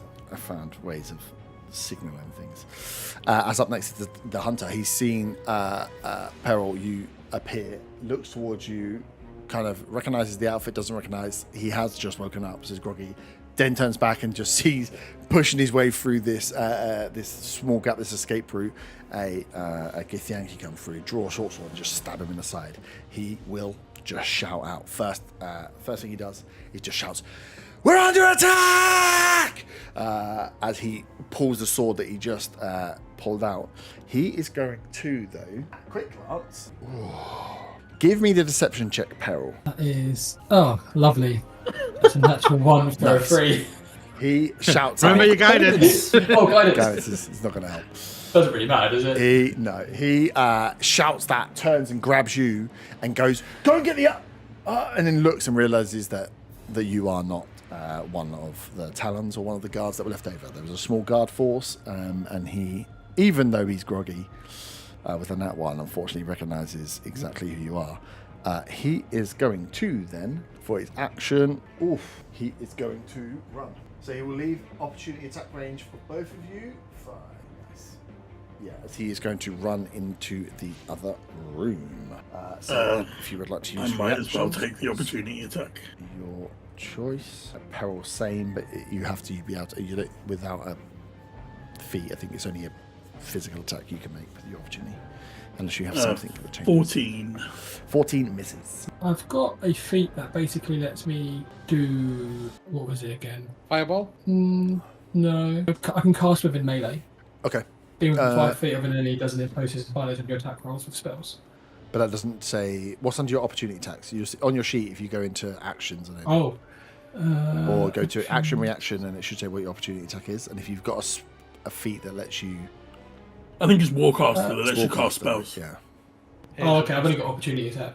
Okay. Yeah. So you So can now I make can a start. you can make a physical attack if you'd like, or you to keep your reaction. Your choice. I will keep my reaction, please. Nice. He will run off after screaming that. I need to roll some dice. Give me a second. Oh my sweet baby Jesus. And then 2, and then 17. Okay. Up next is Peril. Oh my god. This is not going the way. Crying is a free action. Mm-hmm. Yeah. I'm going to cast suggestion on him and ask and tell him he needs to say false alarm. Yeah, just saying it's a false alarm. He just had a nightmare. I'm hoping, and then I'll say to him to leave this area. False alarm. Sorry guys, false alarm. Yeah, I don't know how that's going to work. False alarm, I cut myself shaving. Yeah, this is really bad. So suggestion, cool. So it's wisdom saving throw. Yeah. Wisdom saving throw. I don't think he has too many pluses to it. Oh, I've rolled quite well. That's an 18. Oh yeah, it's fine. I only got 14. It's a 14. Okay, cool. Yes, you can see as he runs across, you cast out suggestion towards him. As you see, as he's running and turned around back to face you. As you try to cast a spell, as he shakes it off, you can see through the shadows of the movement that there are other people in that room that are stepping up towards you as well. That's your action. Cool. So I'm just quickly knocking off the spells. Okay, that's all those 3 done. I send my go. I'm not going to do anything else. Okay. Okay. Well, this is unfortunate. Up next, stepping up to find out what the hell is going on, as he's been in the office, is Thunderclaw himself, as he pushes past sees you within the room. And this is not a very big room for Thunderclaw to be in. Yeah, this guard runs in, turns, looks up towards you. You see the magic, the suggestion spell hit as this guard shakes it off as Thunderclaw pushes past him to see what's going on. He is going to... I think he's just going to have to 1 too many. 5, 10, 15. Yeah. Comes into the doorway. Peril sees you there, sees them behind you. Koss, can you give me a insight check? Yep, +1, 14. 14. You see as Thunderclaw steps forward, you've seen Peril cast the spell off, it clearly not take hold as he kind of turn back towards you, as you hear the footsteps of Thunderclaw coming through as you ready. Thunderclaw, as he comes around that corner at first, at the moment, like, he doesn't have any weapons drawn. As he's stepping forward and looking at Peril, and then you see his facial expression changes. He turns and then sees you there. His facial expression tightens up. Like there's then like a surprise, a stress, and then like an anger that hits him as soon as he turns. But as he's looking and walks towards Peril, he kind of gets there, and it's only as he turns and sees you that you see him kind of flare up as he's like, "What are you doing back?" As he is going to then... Where is the grapple rules? All I know is that you can't cover his mouth, so he can't speak. That's good. Get ready to die, little bitch. You better come in here and say hello to Daddy. Grapple. Strength or dexterity saving for... Okay, creature, grab another creature. I won't be able to fit through the gap because I didn't take a horse, so now my legs are massive. You're a hench. Peril, can you I've got a really big bum. Can you give me a strength or dexterity saving throw? With dex. What's your strength modifier? 13. 13. So it's 8 plus... Fucking hell, this is annoying to fucking calculate. 8 plus proficiency. Yeah, that's when I realised I wasn't going to actually be able to grapple anyone because my strength's shit. Plus strength modifier, right? 8 plus your strength modifier plus proficiency. What did you say? What did you roll? Sorry? 13. 13. Okay, cool. Yes, it will be high enough. Nice. So he is going to... Oh my god, I rolled that 20. Which is lucky because I'm not going to do any damage. I would do it. I do 3 points of... Oh, no, it'd be 6 points. 6 points of bludgeoning damage, Peril, as Thunderclaw just reaches out with his claw. He doesn't have his big axe or his spear. He just reaches out, poof, grabs you, and you are grappled by him. I believe I have some kind of feature for involuntary movement. Hang on. It's Peril he's moving, not you. Yeah, it's one of those things, I think. One of those made-up things. Let me find it. Okay. If it uses a reaction, you've already used yours. Gimbar, you will be next. As Peril, essentially, he grabs you, hits you, does the unarmed strike, poof, will do the damage, and he's just going to pull you and throw you into the room. You see within this room, kind of startled, is Varanthos and one other Talon Guard. I just say to this, we need to get out of here. You can all hear like a ruckus go through there, and you would hear the sound of Thunderclaw go. I can't find whatever it was, so I guess I don't actually have it. So yeah, I say that, and then I'll just stay where I am and hold an action to attack any enemy that gets close. Okay, cool. I rolled really well. Nice. Peril, can you give me a wisdom saving throw, please? 20. 20. Nice. It's not. It's 17 with a +3. Yeah, that's fine. I just want to check. Where's her spell casting modifier? 20. Oh yeah, 20 is more enough. Nice. As you see, Varanthos throws a spell out towards you, is attempting to hold you and paralyze you, so Thunderclaw can let go. But you see the spell come in, and your wisdom saving throw is enough to stop you being held. That is Varanthos's go. She is this one here with the lovely cape. Zilna, you are up. I guess I will. Fuck. Can I see into that room? No. At all? Can I see? You'd have to use your movement to go in. So it'd be difficult terrain to move through, but you're small enough that you could get through without worrying. It's the taller characters that struggle. The dwarves will also struggle to get through because of the sturdiness of them. Thick boys. But you could pass through. So you'd have to move in and across the sea, so you'd use 20 foot just to get across. 20 foot to get across, okay. So 20 foot to see into the room, but you're only seeing this square, this square, this square, this square, and then 25 foot to step in and have full sight. Can I get eyes on the gate? Can I step back out onto Yeah. the ledge to see if, I can see. Yeah. And I guess like eyes on the rest of the camp to see if any other lights. Can I do like a perception check to see if any lights have come on or anything like that? Yeah. Oh no, roll a good perception check. That's a 21. No stirring from the camp at large, but you hear with the shout going off that their footsteps, the two guards that were in the cave, you can hear the movement of them now. They are alerted. Like that, you all would have heard that guard shout, "We're under attack." So you assume it's going really well inside the cave. Yeah, exactly. I'm gonna go by the entrance to the gate, Yep. like alongside it. And if someone steps out, I'll hold a shocking grasp. Okay. Hopefully out of sight. Yeah, it's a tough one. You'll be out of sight from one side. Yeah. That is a 20-foot wide opening, so Yeah. it's coming from the near side. Like this guy probably won't see you, but this guy, as he runs out, is going to see you. He's going to be able to step out before he steps into you. Have to go with that as it is. Cool.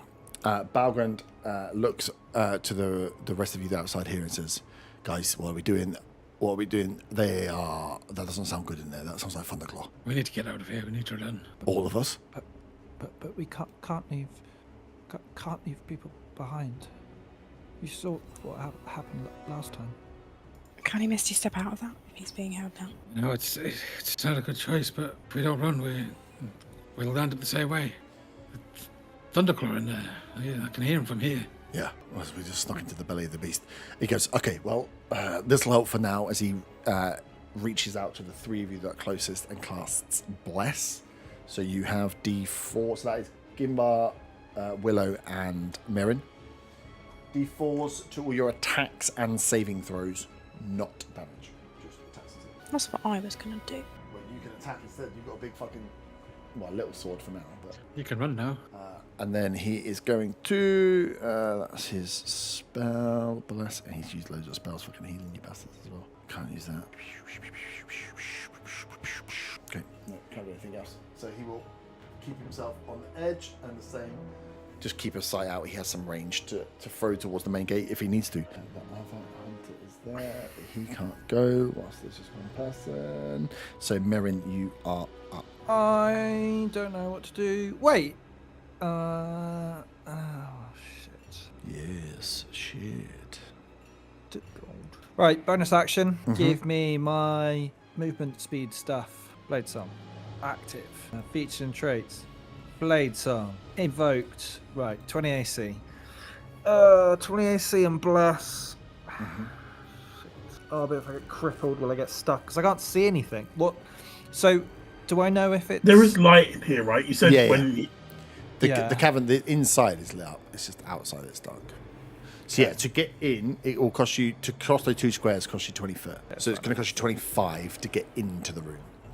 Yeah, it's fine. I've got 40. Yeah. So you either push through and see what's going on inside, or you go around the front. Again, you've been in the cave as well, so you know the distance between like the front door, this entryway to where they would be. Wait, why? What? 10 plus 3. So my AC is broken. For my action, I'm going to cast mage armor because it will have expired, I imagine. Yeah. From last time. And then I'm going to go through the gap. We can't leave someone behind. Okay, give me an acrobatics to make sure you don't Ooh. lose any more feet. You've got 40 feet, so you should be fine. But I also have advantage when I've got Blade Song active. nice. That is a 19. 19, fine. Yep. So you are skinnier than Cross. You squeeze through and manage to dance your way through without getting stuck. Still costs you 25 foot, but you don't lose any more squeezing through this gap. 25 foot gets you to that space you're in now. I'm Alongside going Cross. to move 5 foot further forward. Yep. Just in case anyone comes in after me. And I've used my action, I've used my bonus action, so I'm just going to hold the line there. Yeah. Can I, from my position, can I see Peril? You can. Ooh.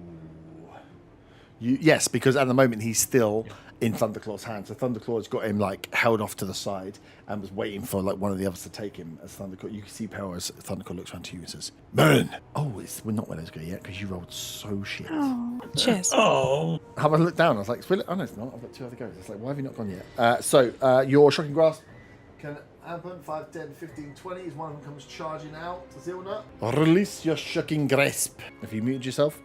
That's a 22. Yeah, 22 hits. I actually hit an attack. It's a miracle. It's a Christmas miracle. That's 3 lightning damage. 3 lightning damage. Nice. Yeah, this guy runs out. Gets straight away as you just grab in and he electrocutes his leg. Does it do anything else to him? It just means that he doesn't get opportunity attacks. Okay. Sweet. That's fine because he's going to hit you twice with a sword anyway. So as you shock him, he's already got his sword drawn as he looks down and he's just going to swing towards you. He gets 2 short sword attacks. First one is not going to hit. It's only 7. And second one, oh my god, I rolled the same number twice. This dice has been really good to me until I roll attack rolls. And then it rolls bad. So yeah, as you electrocute him, he swings down towards you. 2 short sword attacks. Misses. Swings right above your head. The other guy, he's going to come out. Yeah, to be fair, there's no reason why he wouldn't just stand alongside and take a hit. The rest of you wouldn't be necessarily so visible, and he would have come out sword drawn first. So he's going to take another 2 short sword attacks against you, Zilna. That is a 21. Yep, that hits. I forgot to get my damage dice out. What an idiot. 1d6. So that is 5 points of piercing. Yep. And a point of 3 points of psychic. And you're not going to show my spells, that's fine. And then the second attack is a 10. This is... So Willow, you are up. So you would have now heard those guys come out. You would have heard the shot go off on the grasp and the 2 guards leaving the front door. So Zilna has 2 out front, or you've got a choice of squeezing through behind these guys. How far away is Zilna? That far, 5, 10, 15, 20, 25 foot. 25 foot from you, 30 foot to get alongside him. Or maybe. So I'm going to use a channel divinity to charge attack. Yep. And attack the guy straight in front of me. Nice. So I can add a D8. Mm-hmm. And I've got bless, so I'll do that for the attack roll. You had a D8 to your attack, your damage. Not to the damage, is it? It's to hit. I don't know. I'm not reading your sheet. I think it's just to the attack, like to hit roll. But I rolled 17 without it, so I think that will hit anyway. Yeah, that hits it. Is Blessed D8 now? No, that's Blessed D4. But it's with that charge. Oh, sorry, I was Yeah, no. It's your I'm weapon. doing maths. Let me concentrate. I did 8 and then plus 5. 5 being the charge attack D8. Okay, so you do add it to damage. No. Yeah, charge attacks. Charge attack is damage. Yeah, that's what I was talking about, bless for the attack. Bless is for the attack roll. But then you said I the add a hit. D8 and I was like, to the damage. Oh no, I meant damage, yeah. I know. knew I was right. That's what I was double checking. And then you told me you've done extra damage. Well, no, because anyway, whatever. Confused me. 8 and 5. You said no to the question I asked twice, and the answer was actually yes. So you have disadvantage. Yeah, for all your I attacks. know, but then I rolled enough for I don't need to do that, and I've moved on in my brain to the D8 for the damage. I'm just dealing with Bern, who we know, even if I ask, will cheat twice before he reads. That immediately bloodies that one that you've run into. Straight in, poof, big attack. Takes it down to half. That's all you got? Yeah, I think that's enough. Peril, back. Cost, round to you. You have Merlin is coming alongside you. No one else has appeared. Yeah, And I'm going to Peril say can to take Merrin, he hasn't got his axe. That's not Russian. He has got it. He You didn't have it said equipped. we need to rush him. So the axe is like on his back. He just didn't come out with it in his hands. I would argue he doesn't have space in these tunnels to bring it out. I would argue, let's play that to its full conclusion. I'm going to stow my short sword. I'm going to use a bonus action to cast the spell and summon the Crimson Lash. I'm going to move forward 10 feet. Yep. Which should put me within 10 feet of him. Yep. And I'm going to attack with the Crimson Lash. See if I can hit. That is fucking nat 20. I'm sorry, Herb. That misses, of course. Don't worry. I finished my dice and they're not rolling shit at the moment, so we're good. D10, 6, 12, plus proficiency. Is it plus proficiency or plus 3 for attacks? What is it? It's plus 3 for attacks. Yeah. So 15 points of necrotic damage, and it reduces his hit point maximum by that much. Yep. And then I will step back 10 feet, back against the wall. Nice. It is the first hunter is up. He is going to... I feel like Peril's fucked here, because we can't get to him. Is super fucked. How does this hunter... Because he's also blocked for now. You're kind of lucky that this guy is so massive that he can't let anyone else around him. But that's why Peril's fucked. Yeah, everyone's got to take their attacks. He is going to... He needs to get out the fucking way so you can be moved. Unarmed attack. Right.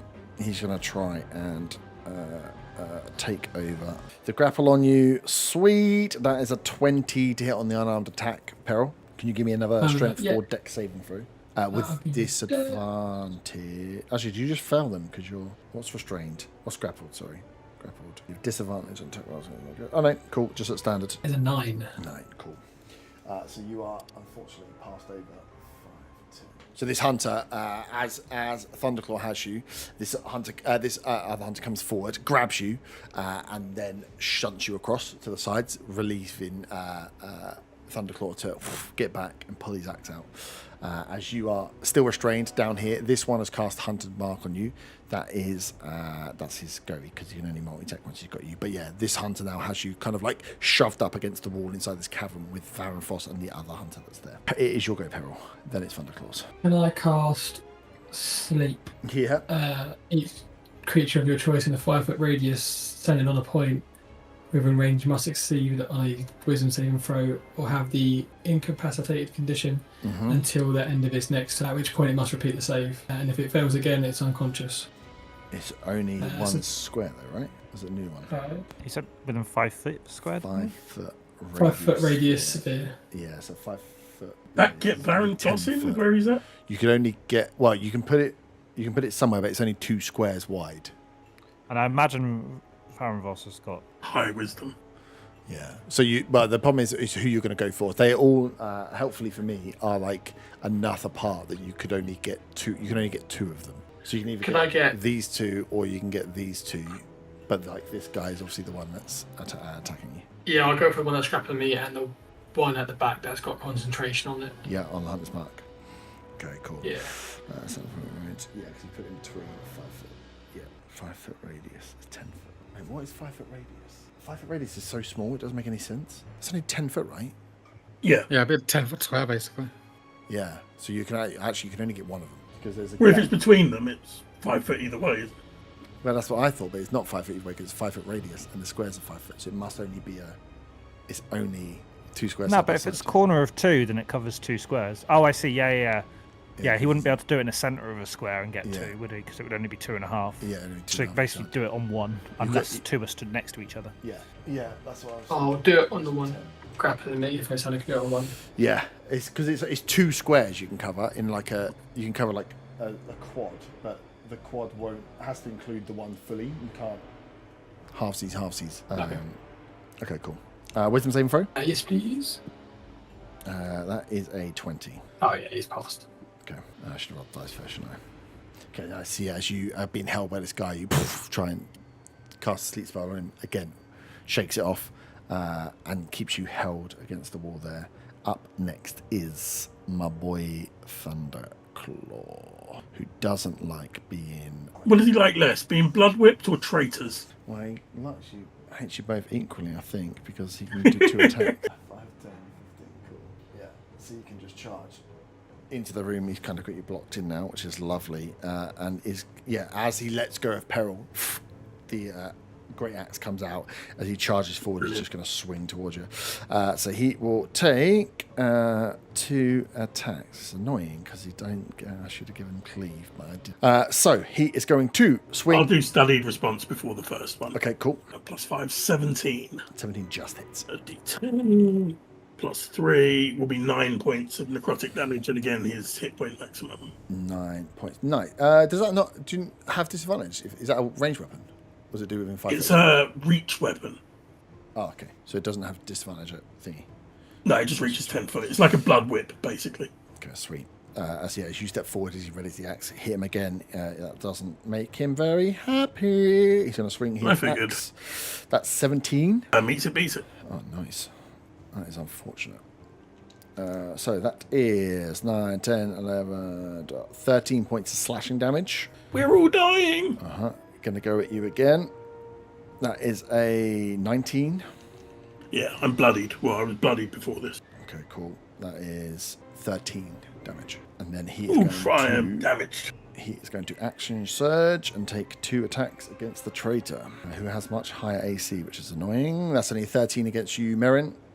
Miss. And the second one, oh my god, it's a fucking 12. Okay. As yeah, 2 against Kos, and then looks at you, Merrin, and just says, "I can't believe you betrayed me like this." Swings, and you just dodge out of the way. Again, this is a big beast inside a very small room, but he is angry. You can see around his mouth static starting to crackle between his teeth as he grits them in a rage at you. Gimbar, you are up. Oh shit.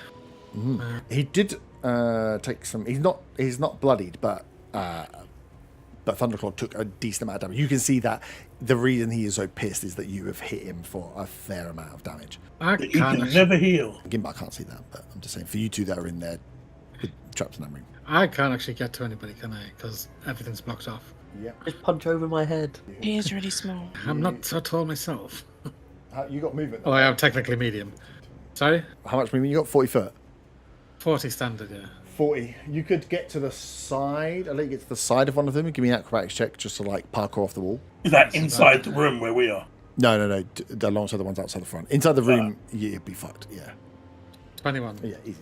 Yeah, so you can just 5, 10, 15, 20, 25, 30, 35, 40. So yeah, you could get by. Obviously, there's no flanking. So your choice of where you want to go.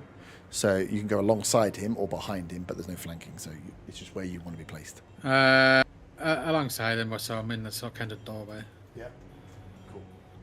So yeah, you can't see yourself, but you're in the doorway. Yeah. I like taking an armed attack. Mm-hmm. Ding to hit 15 just hits. is 5 bludgeoning. Yep. And I need a strength or dex check, DC 13. Oh, I was just about to roll. I was like, that's a good plus. I put the wrong stat block open. Cool. That is an 8. He's grappled. He's naturally greasy. Huh. Cool. Naturally. I laugh. I'm going That, to take so Hatter has that on his creature. I don't even know what it is he's got, but he's like, I'd like his bonus action to be naturally greasy. And I'm like, what? And it gives him I don't know where he's got it from. I think it's a bugbear thing, I didn't see that in a bugbear. honestly. This He cheats. is Made that shit up. I'm sorry. We know he cheats. It doesn't matter. I kill him anyway. that just nice. a slimy cheddar blade? I'll take a bonus action to unarmed Okay. strike him. Yep. I get advantage on that now, which is good because that one was a 2. 14. 14 Doesn't it? misses. No. Yeah. That will be me. I can't. How much movement do I have left?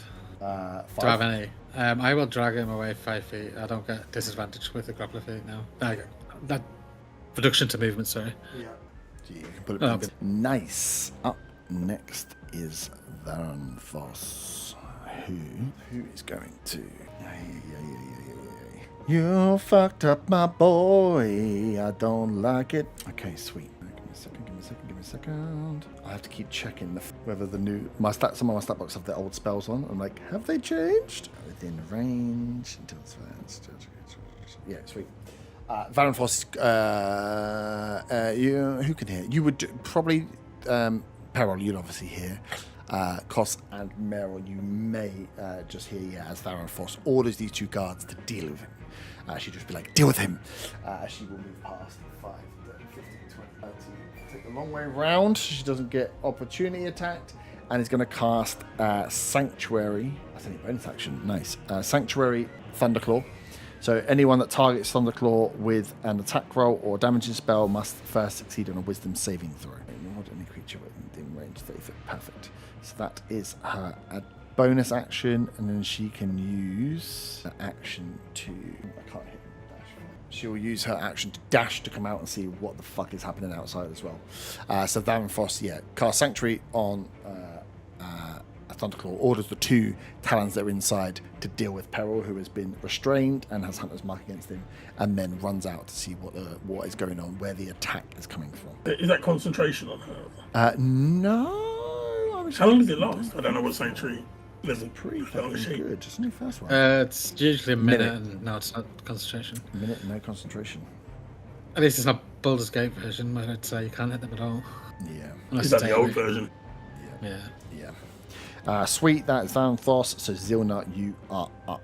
So the one that was in front of you has been dragged, but you can still see him. So you've got 1 5 foot to your left, 1 5 foot to your right. How are they both looking? They're having a fucking great time up in here. The one that is being grappled is bloodied. The other one is not yet. Wait, which way around is that? Sorry, no, I put the grapple on the wrong person. No, other way around. The one that is They're both bloodied. Both bloodied. Yeah. Okay. Yeah, the first charge from Willow bloodied that first guy, and then the one that has now been hit a few extra times by and grappled by Gimbar is now also bloodied. Fuck it, that's just shocking grasp. The one that is in front of Willow. Yep. Back to usual. That's a 9. Yay! Look at that, doesn't it? Fantastic. Anything else? No, that's all I've got. Okay. Balgrand is up. Then it's a hunter. Then it's you, Merrin. So get ready. He's going to step forward 2 and try and help out. He's going to fire a guiding bolt at the one that you are in front of, Willow. I've got my own dice, even if I'm using them on D&D Beyond. I only rolled a 10, so that's going to miss. Guiding bolt whizzes past your head, Willow, misses the target. That is Balgrand's spell. I don't want him getting close. I don't want to use Bless, so that's him done. The hunter that is inside with Hunter's Mark on Peril is going to take his short sword attacks. Right, Peril, 2 attacks. First one is a nat 1. Second one is a 18. Yes. Hits. Right, so that is... you're not concentrating, are you? No. So that is 4 piercing, 4 psychic, and then 2 whatever Hunter's Mark is. Force? What's Hunter's Mark? Yeah, I think it's false. Yeah, nice. Looking pretty bad. I mean, I'm surprised because you're looking in such a good condition. Merrin, you are up. Big Can puff I of Thunderclaw. see past Thunderclaw? Briefly, yes. You have line of sight, but yeah, he is blocking the way. You can... no, you can't push past him without moving him, I think. It's fine, I don't need to push past him. Oh, fuck. Am I going to do this? I'm low on spell slots. This seems like a silly idea. I can see that Peril needs help. Yep. He is in peril. You can't see Peril, but you can see 2 hunters laying into Peril. Yeah.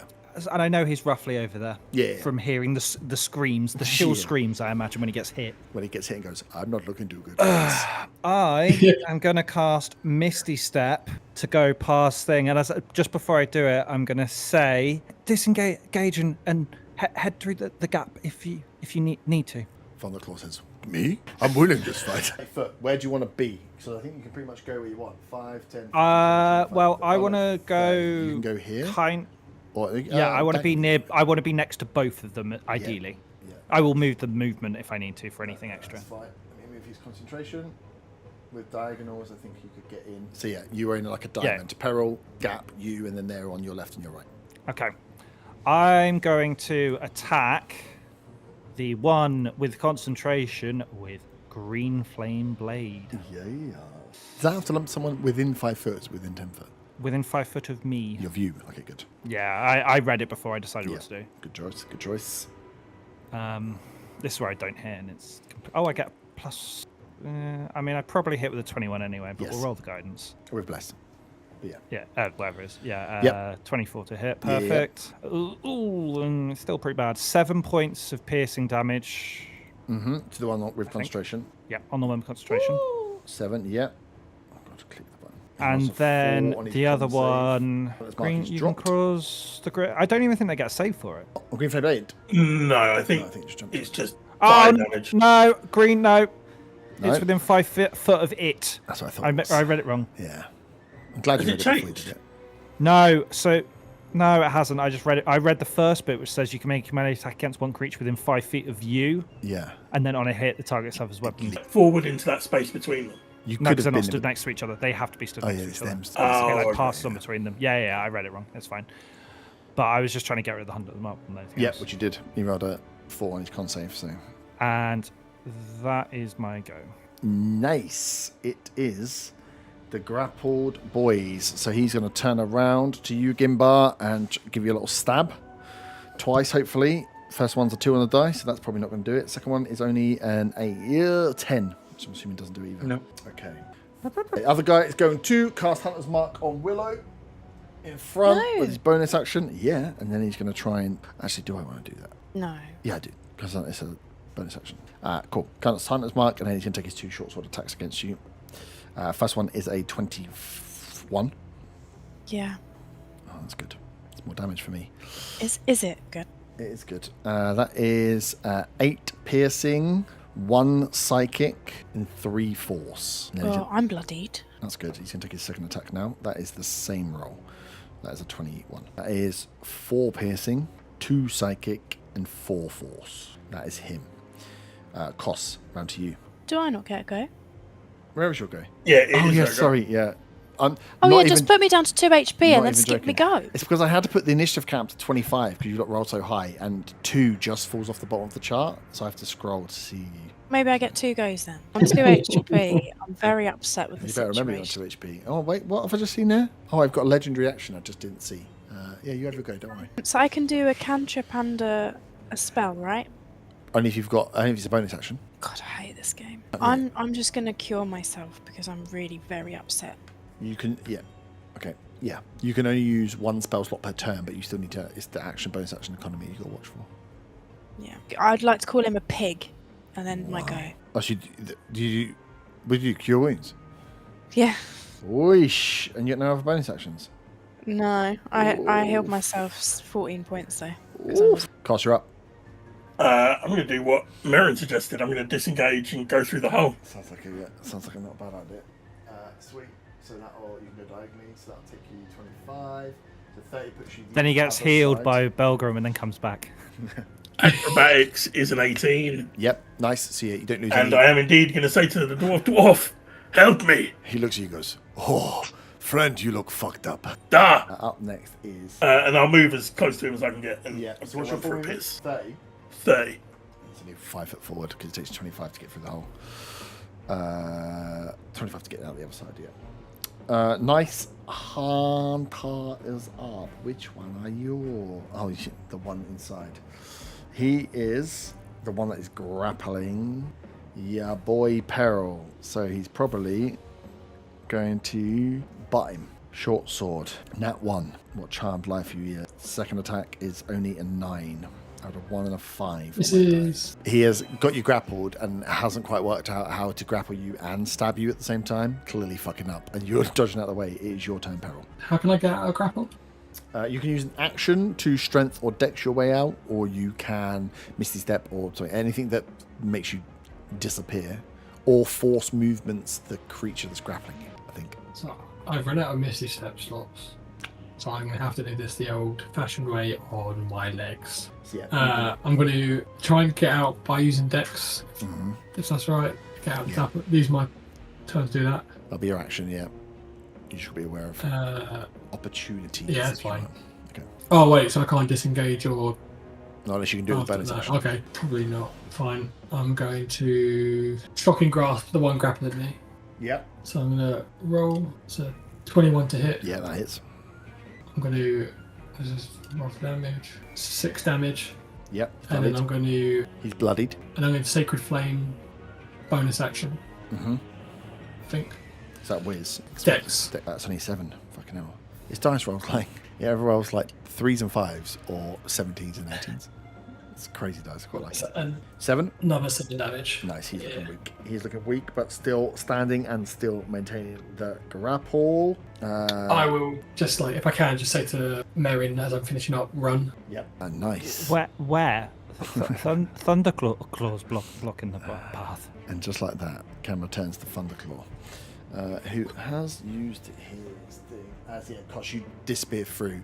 You hear as you get through just the roar of Thunderclaw. He's not getting through that gap. His movement is that he's going to come out, step up in front. Oh. Lightning crackling in his mouth. He's probably not going to murder his own people.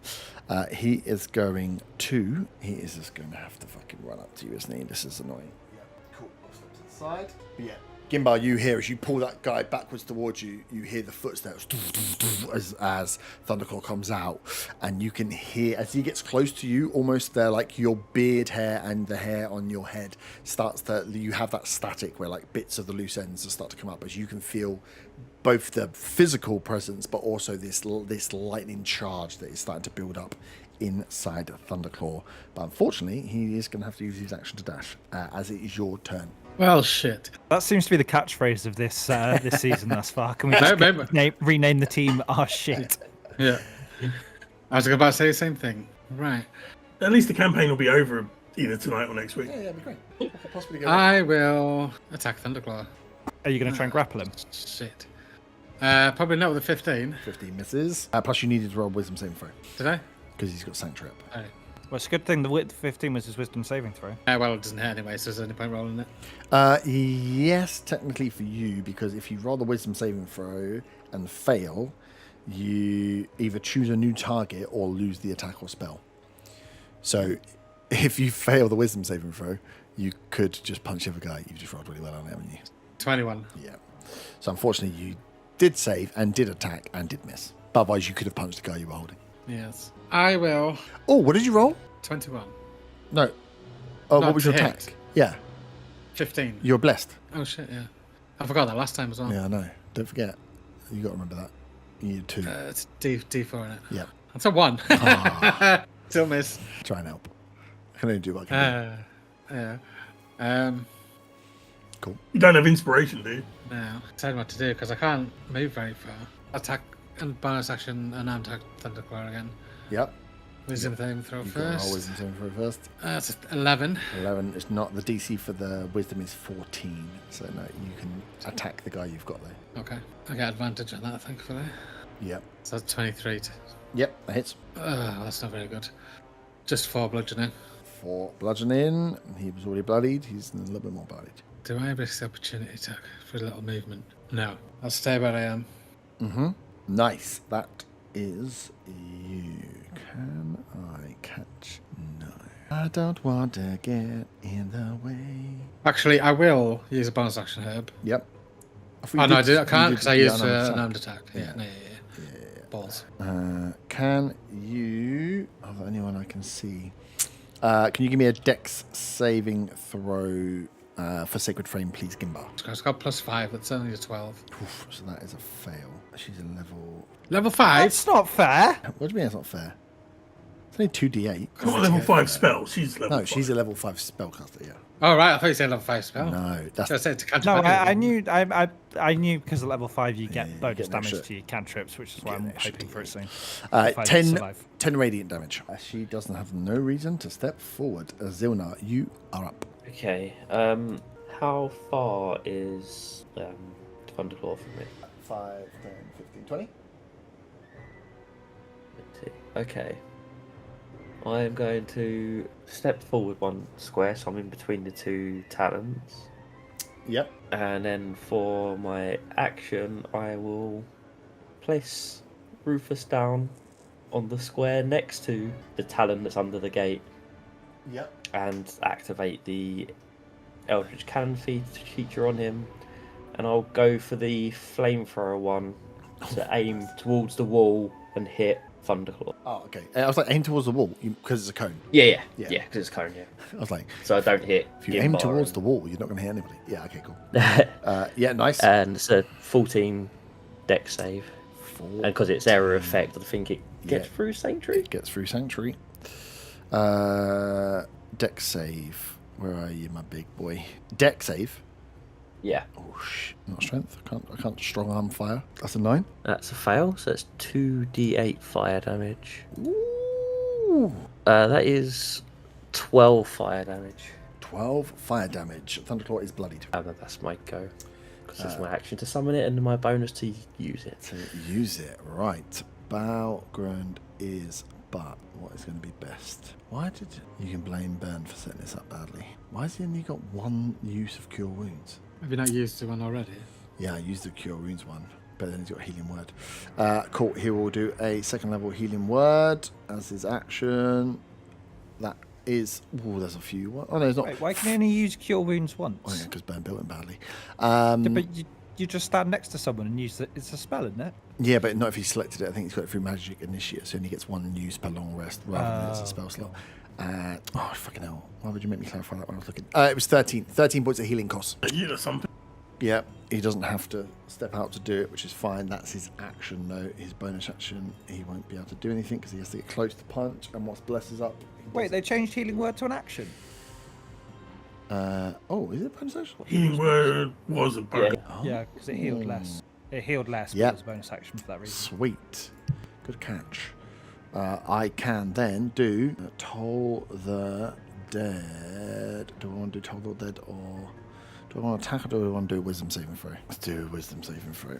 He's going to hit the one in front of... Or the only one you can see, actually. One that's in front of Willow. That is a 10, which is going to be less. Spell save. Nice. Does 1d8 damage. I rolled 1 damage. Good job, Balgrand. You're really adding to this fight. Well, I suppose he did heal, actually. So the one in front of you, Willow, takes an additional 1 point of necrotic damage.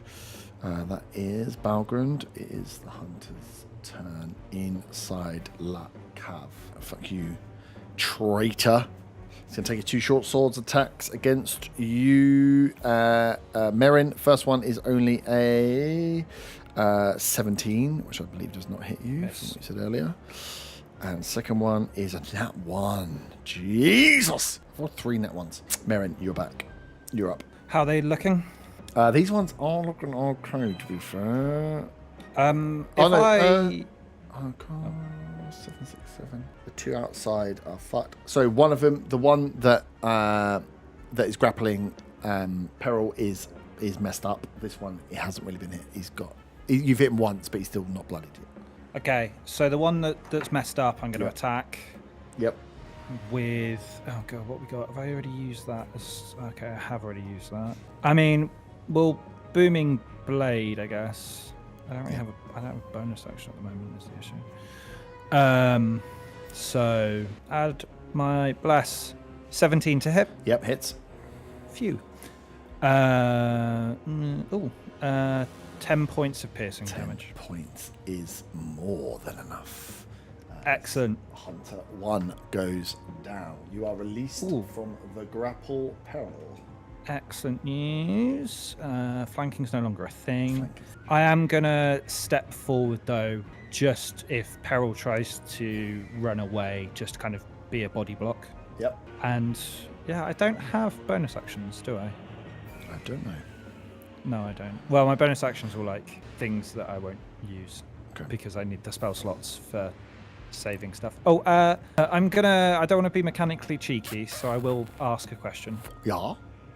We took the short rest earlier, but I didn't press the arcane recovery button to get me back some spell slots. Can I do that? Yeah. Yes. Okay, let's do this. Right. Now I'm more confident with the fight. Let's go. Okay. So, up next is the one that's been grappled. It's going to take 2 short sword attacks against you, Gimbar. First one's only a 10. Second one is likely going to hit. Second one's a 23. Hits. So that is 3 points of piercing and 3 points of psychic.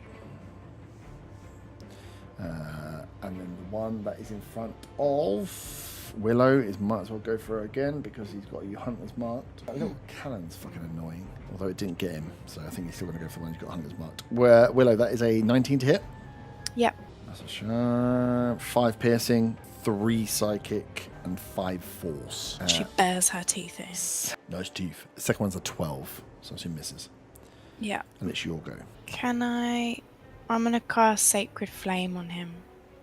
Is that a disadvantage because he's next to you? The saving throw. So. Yeah. Save and throw. Okay. It descends on a creature you can see within range, so it comes from the sky. Okay. It's a dex save, please. Save is 13. Okay. That's a 12. Good. 7 points of radiant damage. 7 points of radiant damage. Nice. Still standing. And then I'm going to use my Lay on Hands as a bonus action to heal myself. Okay. Nice. Right. As we're seeing the time. Kos, you are up. Do we want to do one more round? Do we want to pause here? How are we feeling? Do one more round. Yeah. Well, I can go till next year. So. I don't mind if everyone else is. I'm good with whatever. Yeah, all good. Okay. Kos, you're up. I've had a little bit of healing. I could go back in the cave, but I can't do much if I do. I don't want to be in range when Thunderclaw unleashes his lightning breath thing that he's about to do. What? No. Yeah, I'll go back in the cave. Yep. Nice. So yeah, with your 1 extra foot you took, 30 foot takes you to inside. And that'll be my go. Yeah, that'll be my go. Nice. You could action dash. You could action dash, If I do that, she's going to see me. potentially. I'll action dash 5 foot in front of the chest. Nice. I suppose I can't check the chest now. Yeah, because it's just like a box that's there, yeah. Yeah. You can open the chest, Or it's a chest, but it's not actually a chest. So this is like the rack that was set up. This is where they pulled some of their weapons from. So you can see at the top, they've got weapons where they've got the short swords lined out, and at the bottom here, they've just got this like long crate. Please tell me it's a mimic. And yeah, as you flip the top off the mimic, you see on top clearly the biggest sword you've ever seen in your life. As this looks to be like a crate of different armaments that are pulled out. I don't suppose I can see my book and rapier in there. You would, yep, you can see them in there, but you can't do anything with them this round. Oh, well, I can grab them. Okay. Yeah. As you see here, you can see that this is just like, out here is just the storage area where they've got all of their, where they've been storing all the armaments and. Will there be a real shield in there too? Yes, because you would have had a real shield. Excellent. Nice. Peril. I got a shocking grasp, the one next to me. Yep. That was weird. Sorry, 1 second. It said I rolled 11, but it didn't do my plus. Is it because it I was was just double checking. Oh, okay, no, it did. It Yeah. just. Yeah, it's 4+ then. Doesn't Yeah. it? So yeah, well, I will use my last sacred flame as a bonus action. Yep. That's deck save, right? It's Yeah, a 14. 15. He saves. Saves, nice. Oh. Yep. Actually, I've got potent You cantrip. do half damage, yeah. I do half damage on the shocking grasp. Is it even if you miss? I thought it was only on. When you cast a cantrip at a creature and you miss with the attack roll Oh wow. on the target succeeds in the saving throw, the target takes half damage. Okay, so you do half Yeah, damage. it doesn't on get both the of other effect from them. it. Yeah, I it doesn't get think. the other effect. No. Okay, so it's half damage on both. That is 3 damage. I rolled a 7, so Yep. I've got 3 damage on the shocking grasp, and then another 3 damage on the sacred flame. Nice. He is bloodied. Up next is Thunder. Staying where you are. You're not taking any other risks. I do not want to get stabbed.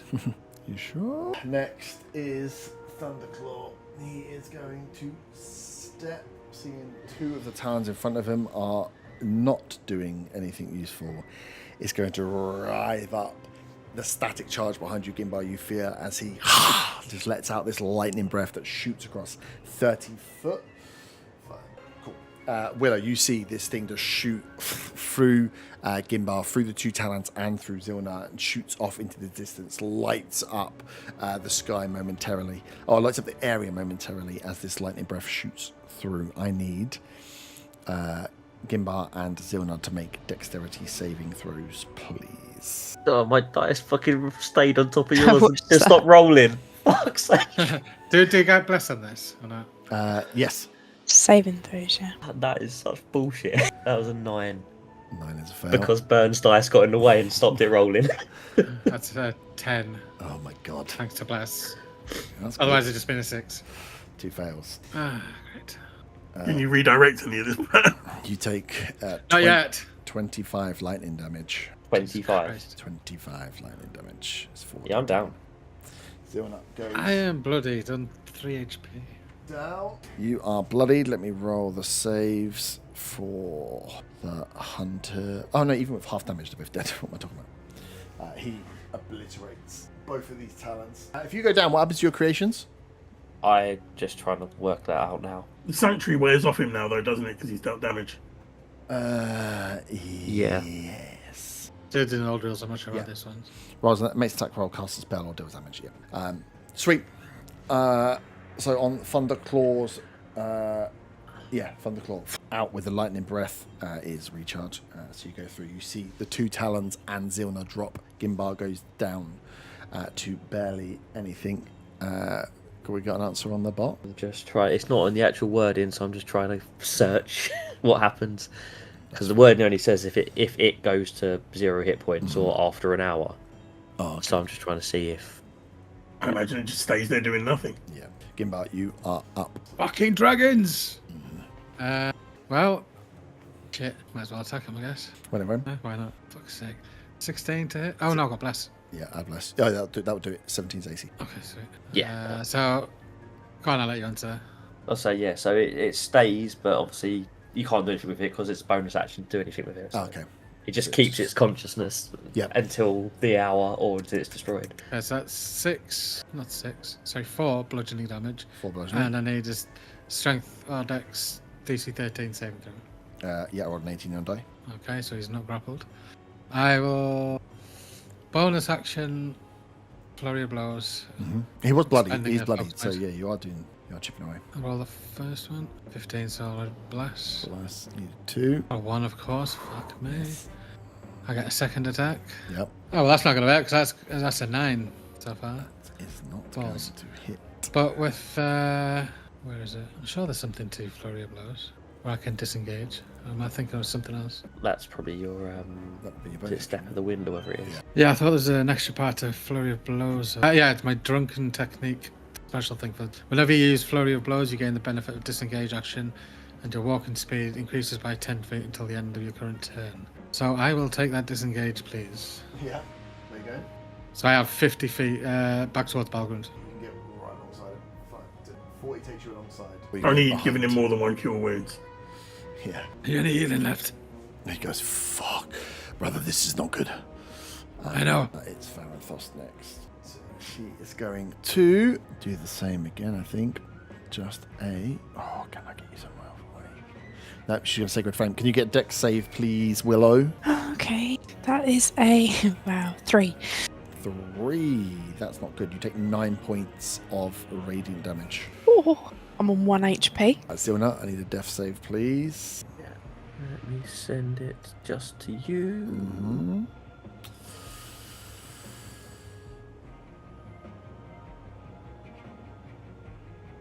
Did that come through? Mm-hmm. Or do you want me to type it out? No, I've got it. Cool. Yeah, actually, it's quite good. But because I've got Balgren's sheet up, I see all your rolls come through now. Can I do this here? Nope. 10 minutes. Okay, so he's got one more healing word. All I right. suppose he has another prayer of healing for those guys. Yeah, but it's 10 minutes. It's out. Of And you can only do it combat. outside of combat as well, I think.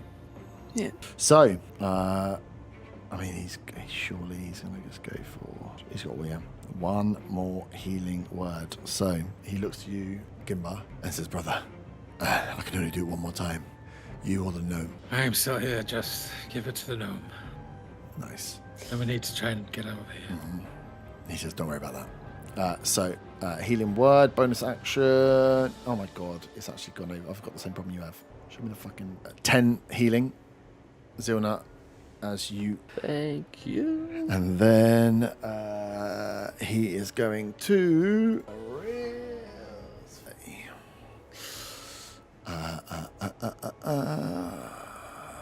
He looks to you, Gimba, and says, "Well, if this all goes wrong, get out of here.